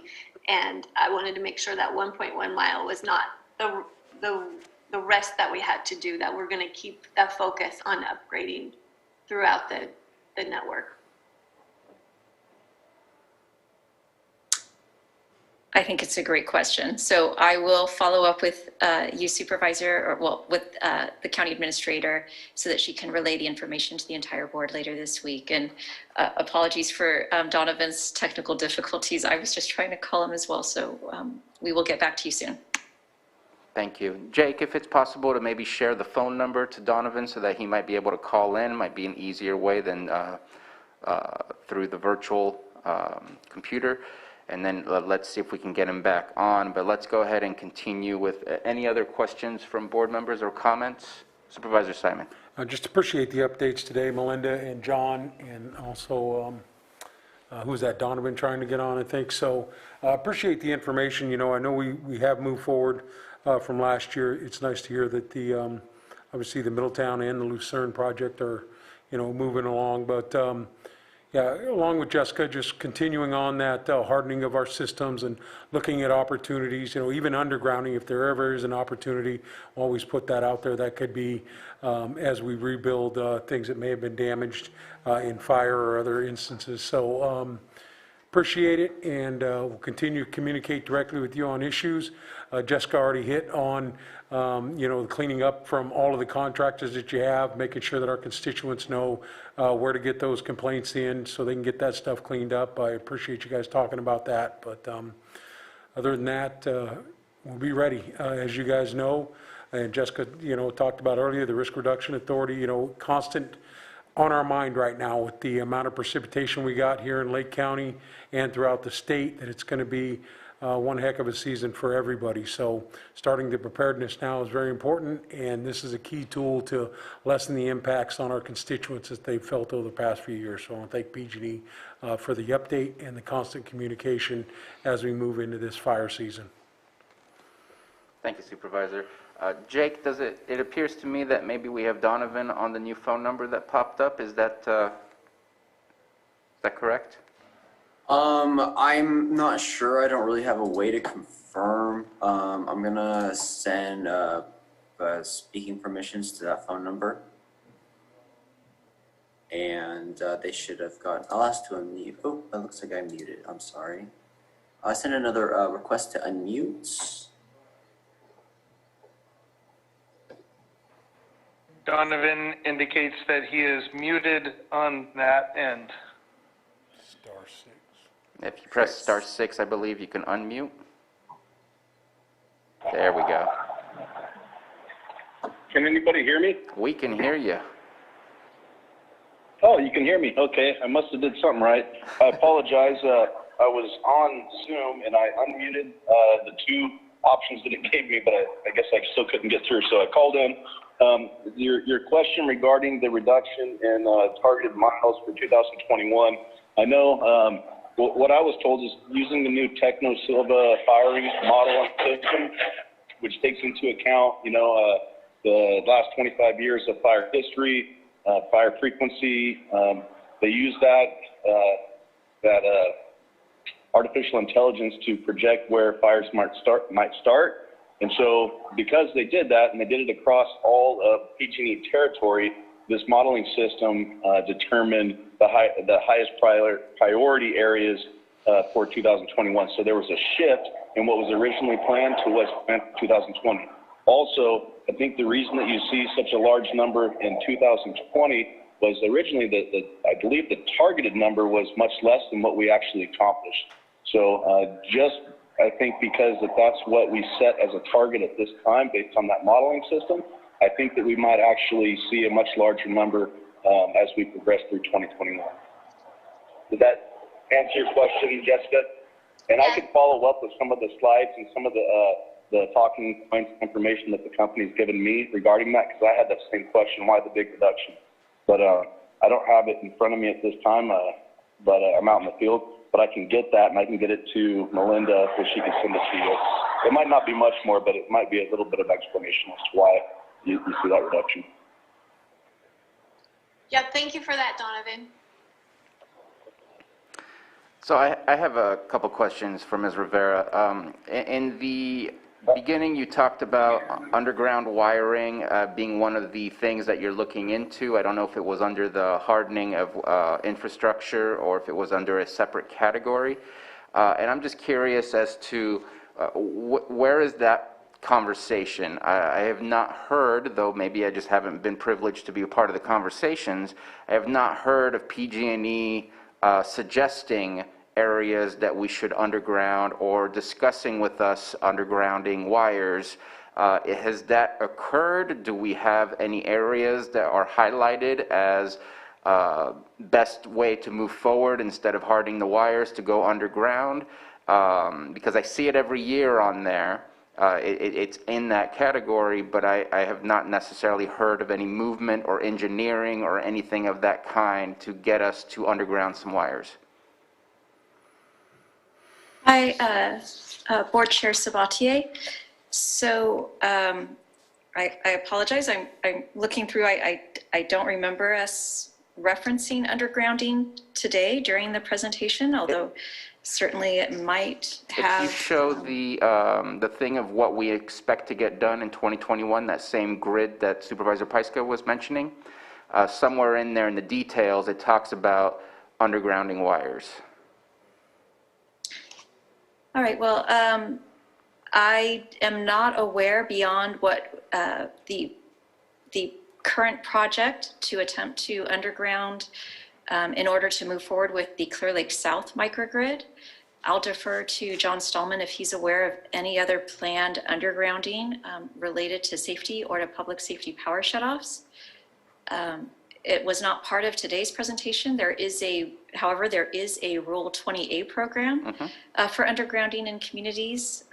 I can certainly try to get you any other information I have on undergrounding, either related to public safety power shutoff events or related to Rule 20A. So I'm happy to follow up and get you that information and send it to the county administrator. Right, and we've discussed this topic before, you and I, and you've definitely submitted me the information on the Rule 20A. I was just curious if PG&E was being proactive in looking at their infrastructure and figuring out what's the best use of that infrastructure. Is it hardening the wires? Is it undergrounding the wires? And if some of those changes are going to be forthcoming, or if that's truly just up to us. It's just that I see it on the presentation, and so curious if PG&E is being proactive with that. Yeah, thank you, Supervisor. I will definitely follow up and I'll get back to you on this one. Thank you for asking the question. Okay. Also, same style of question as Supervisor Pyska. I was seeing that there's so little amount of tree removal overall, and, well, trees and bushes continue to grow annually. Is it based on a complaint basis that will get us more accomplished for tree removal in order to make sure that those wires are safe? As you mentioned in your presentation, you're very focused on what looked to me like the St. Helena, the route to up over St. Helena, south of Middletown. But everywhere else, there's still vegetation growing, moving towards the wires. I know you've done a lot of work over the last 2 years, but again, those things continue to grow. Is it just is the best way to just accomplish the complaint form? Or is there, again, is it the same situation as we were told for the comment Supervisor Pyska made, that this is being done on a needed basis based on your overall region, and that you're putting more efforts in other regions? What can we do to enhance that amount of tree removal mileage? So that's a great question, Chairman Sabatier, and I appreciate it. So vegetation management, we definitely do not want to be in a reactive position or trying to play catch up all the time on vegetation management and mitigation strategies when it comes to making sure that we're doing all we can to reduce impacts to lines from vegetation. So our crews, we're very fortunate. We have a really strong vegetation management lead who lives there in Lake County and oversees our vegetation management crews who work in Lake County. They do have a plan. They regularly go out with arborists and inspectors to look at line miles, and they schedule them accordingly, according to prioritization. So while that map that was displayed in that one slide, sorry, now I've forgotten which slide it was, but I think it was slide 5. While it does show just what looks like a very small circuit area, that's for enhanced vegetation management. So meanwhile, in the other parts of the county, you should still be seeing routine vegetation management happening. You should still be seeing crews on a regular basis. There is definitely a lot of work that the crews are trying to accomplish as much as possible before the next fire season starts. So that work is happening right now. And yes, of course, if you feel, Supervisor, or if anyone on the board or county staff feel that there is an escalated issue, if you feel that there is a certain circuit area where there are concerns about safety due to vegetation, please let us know. We definitely would like to hear about that, and we try to be very responsive to any concerns, but especially around vegetation management. So thank you for asking that. I appreciate you splicing it up between the routine and the enhanced, so that would help better understand why the mileage for the enhanced was much smaller than I had anticipated to see. So I appreciate that. Later on, you remarked about the fact that there's a generator rebate through PG&E. is that for a generator? Is that for a battery backup, for a solar system? Is that for anything that generates electricity for your house to be able to continue to be able to have electricity for wells or for medicine or for anything like that? Or is it a specific type of product, which when I think of generator, I think of your typical diesel fuel, gas, or even propane generator, but I'm thinking right now a lot of people are moving towards battery backups and wondering if that is possible for rebates.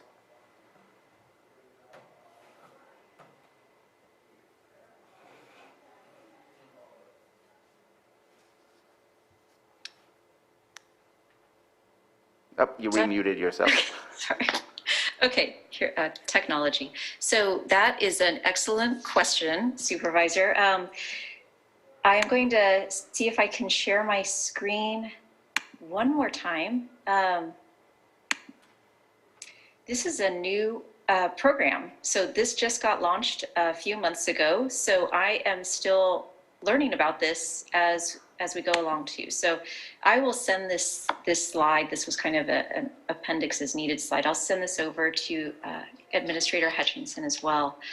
So those are really good questions. So this is specifically for customers who are in high fire threat districts who depend on a well water pump. So it offers a $300 rebate for eligible customers.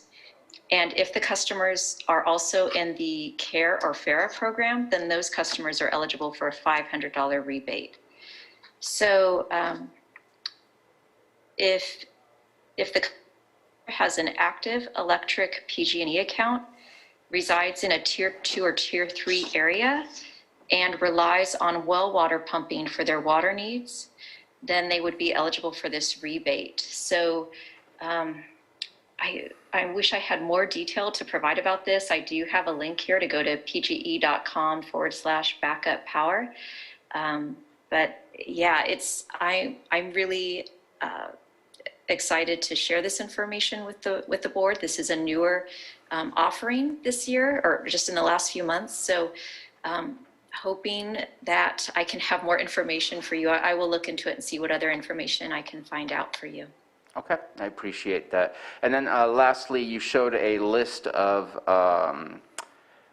collaborations that you have, and on that list I saw that there was Wine Country Radio, there was some other news stations as well, most likely in the Bay Area. Wondering if there's a way to connect you with our local community radio. We were just discussing our PEG TV, which is our community station on Channel 8 through Mediacom.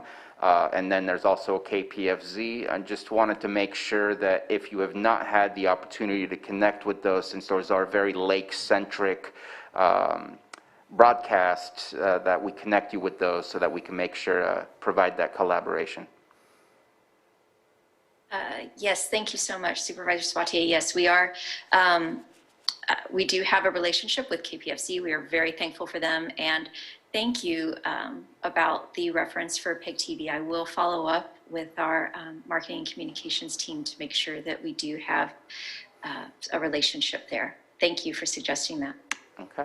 And overall, I do have to say, I mean, I don't know if the weather was worse last year or the same last year, but it seemed that your PSPSs were shorter and less frequent and more localized. And I appreciate that, because that has been the message that we've been hearing from PG&E over the past 2 or 3 years, that was the plan. And so that seems to be what's happening, and I hope that we can continue to see that trend in more localized, shorter, less frequent PSPS for all of us to have to experience. And so I just want to say that I am seeing the positive. I know I have a lot of questions, but there's definitely been a progress that's been made, so appreciate that. If there's no further comments from board members, let's go ahead and open it up to the public. Anyone have any questions about this agenda item or comments? I see Sheriff Martin popped up. I'm guessing he has something to say. I do. Thank you, Mr. Chair. I'm going to start out with, I can't pass up the opportunity to acknowledge the market improvement that PG&E has shown from the first year that we had these public safety power shutoffs. While it's always an inconvenience for everybody that's affected, you guys have been responsive to our many requests, and you continue to be responsive. That goes all the way from the notifications, the messaging, reducing the scope of this. I just want to thank you for that. This year it looks like we're even taking a more human approach to recognize that these not only are an inconvenience, but they have a significant financial impact on members of our community, and implementing these programs like the rebate program, or reaching out to some of the food banks to help the people in our community that are in most dire need and most impacted by these types of things. So thank you. Please continue to do that. With that, I have two questions. In Mr. Stallman's presentation, he mentioned how many generation sites there were going to be, and I don't know if he's on here or not, but it sounded like we had 30 last year, and we're proposing 13 this year. If I've misunderstood that, then disregard this question. But if that's accurate, does the reduction in the number of generation sites have any impact on PG&E's ability to sectionalize and keep the scope of these limited as much as possible? And then my next question, I know you can't answer this, but so I'm putting this out there more of an effort to bring awareness to people. But would it be a good idea to start messaging PG&E customers and all people that live in the high fire areas to maybe expect an increase in the amount of PSPSs this year, given the extreme drought conditions that we're once again experiencing? And that's all I have. Thank you. That question, Sheriff Martin. Yeah, so regarding the I'm sorry, who's speaking here? It looks like it's coming through. John Stallman. Oh, I couldn't understand. Could we make him a little louder? Oh, my apologies. That would be me. I moved my microphone away from my mouth there. Pardon me. Yes, this is John Stallman, and if I understood the first question right, just to be very clear, we have 3 substations that are going to be made ready for generation. We're going to, if we get approval, then we're going to stage the generation at those locations. An interesting thing is that as we've gotten a much tighter capability with our modeling, we've adopted a lot of the new technologies to scope these events with, that analyze our weather situation, that run that weather in through our modeling, which identifies which circuits. We've installed a bunch more sectionalizing devices to be able to cut those areas off at the edges of the weather polygon and keep more areas energized. And so even though we're setting up 3 locations with generation, we've made dramatic improvements in other areas and done a lot of infrastructure work, which has allowed us to reduce the impact area and keep the impact area really focused to where the weather is showing up over that tier 2, tier 3. Some additional things is we've done a tremendous amount of work on the transmission system into the Lake County area, the Clear Lake area, and that operability assessment of that transmission system has in our modeling has shown a reduction in the amount of transmission impacts. So that has really that really helped last year. That we propose is going to help again this year. So I guess the general theme is here, without going into tremendous detail on every nut and bolt that was done, between the enhanced vegetation and the transmission line improvements and the sectionalizing devices on the distribution system, and also the ability to keep that identification of where the weather is showing up to a minimum, we're able to keep a lot more of the area energized during a high wind event and keep them safe. I'll just add to your second part of your question, what should we be doing about messaging for the year? I'll really leave that to work with Melinda on how that messaging evolves. The weather is very dry. We can anticipate a very dry season. And I think Donovan can speak to the implications of that for your area very, very specifically. There is information that is going to change our modeling, and our modeling is going to be modified slightly through the end of this year, and we'll need to be conscious about how the the impacts to the area may change with the changes to this modeling. And that'll be a constant conversation that we'll continue to have with you as we move towards the more solid PSPS season, which generally speaking is the late summer, early fall. This year, did we get a great benefit last year of a mild season? Well, we don't really think it was a mild season. We think that it was an average season.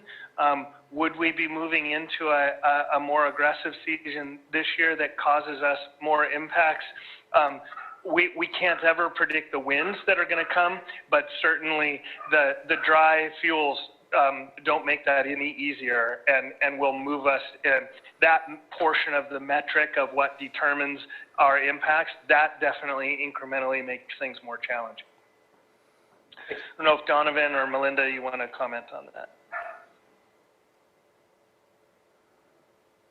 Thanks, John, and thank you, Sheriff Martin, for asking these questions. And the short answer is yes, we definitely want to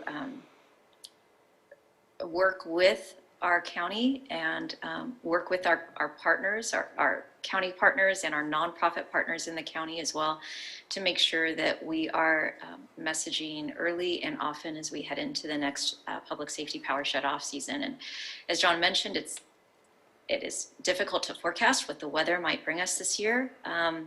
However, we definitely want to make sure that people are prepared for whatever the season might bring. So thank you for asking that. And Donovan will most likely be following up. Thank you, Linda. I believe that Donovan is no longer on the line. I could be wrong, but I do not see him. Just want to make sure Sheriff Martin was done with his questions and comments on this. I am done. Thank you. All right. Thank you very much. Jake, let's go ahead and allow phone 7257 to unmute. If you can please provide your full name when you are unmuted.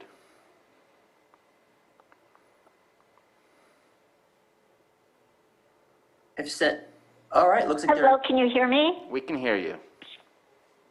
Oh, wonderful. And thank you so much, Sheriff, for speaking up on our behalf about more messaging, especially for this year. I live in the Clear Lake Riviera area. We are an extreme fire danger area that I believe is underserved in the PSPS events in terms of resource centers and availability of generators for important things like our water company to assure us of water available to fight fires should they start during a PSPS event. And I'd also like to ask if our county is going to be continuing the PSPS County Committee, and could there be, please, enhanced information to the public, because as we all know, when we get into the fire season, then we find out, usually then, what things like Q4 means, which is it won't be ready till October. So we suffer from what isn't ready for our fire season the most, and we need that information. We appreciate what you do for other areas, but we really need to know what you're going to do specifically in our areas. And in previous years, you've fallen short of your deadlines, and this is the time of year we need to know now to prepare now. And if you could please provide your full name. Barton Levinson. Thank you. If there's any other public comment, please raise your hand in the Zoom room by pressing the button at the bottom of your screen that says raise hand, or if you're via phone, go ahead and dial *9. I'm also going to ask if there's anybody in the public chamber here in the boardroom, if there is a public comment. So I'm seeing none in neither the real room or the virtual room, and so let's go ahead and bring it back to the board. Any further questions or comments? Okay. Well, thank you very much for your presentation. And just to kind of follow up on that last comment, There is, the PSPS committee has not been dissolved. It is still there. So I appreciate you bringing it up, and definitely something of interest to possibly go ahead and put that back together to discuss where we stand. I know that we did make our comments heard by the CPUC. I have continued to be involved in CPUC meetings. Just recently, I want to say 3 weeks ago, they had a PSPS CPUC meeting on some of the new rules and regulations that are going into place. There was a large presentation made by PG&E at that point in time, as well as the company down south in San Diego. And so we're definitely keeping our eye on that as well. But again, appreciate you bringing that up. And Ms. Rivera and Mr. Stallman, thank you very much for your presentations today. If you have any last words, now's the time, or else it looks to me like we are done with our item. Thank you very much, members of the Board of Supervisors. Thank you, Chairman Sabatier, and thank you, County Administrator Hutchinson. And we will be following up soon with more information for you in response to your questions. Thank you again. Thank you. Thank you very much. Have a great day. Thank you. You the same. So it is 12:40. We are done with our timed items. We still have a few items left in our untimed items, and the first one is probably going to be a lengthy one based on the number of emails that we've received. So I'm going to ask staff, and I hate to upset so many people, but do we want to take a lunch break before we start, or do we want to start this? Because I see this going at least 45 minutes, if not longer. Or do we want to take up some of the items that we've already pushed to the side? I would prefer we take a lunch and get to this as quickly as possible, since people are waiting for this item, and then get to the rest of the items after that. Is that appropriate for everyone? Okay, so let's go ahead and take a lunch break, and we will return at 1:30 p.m.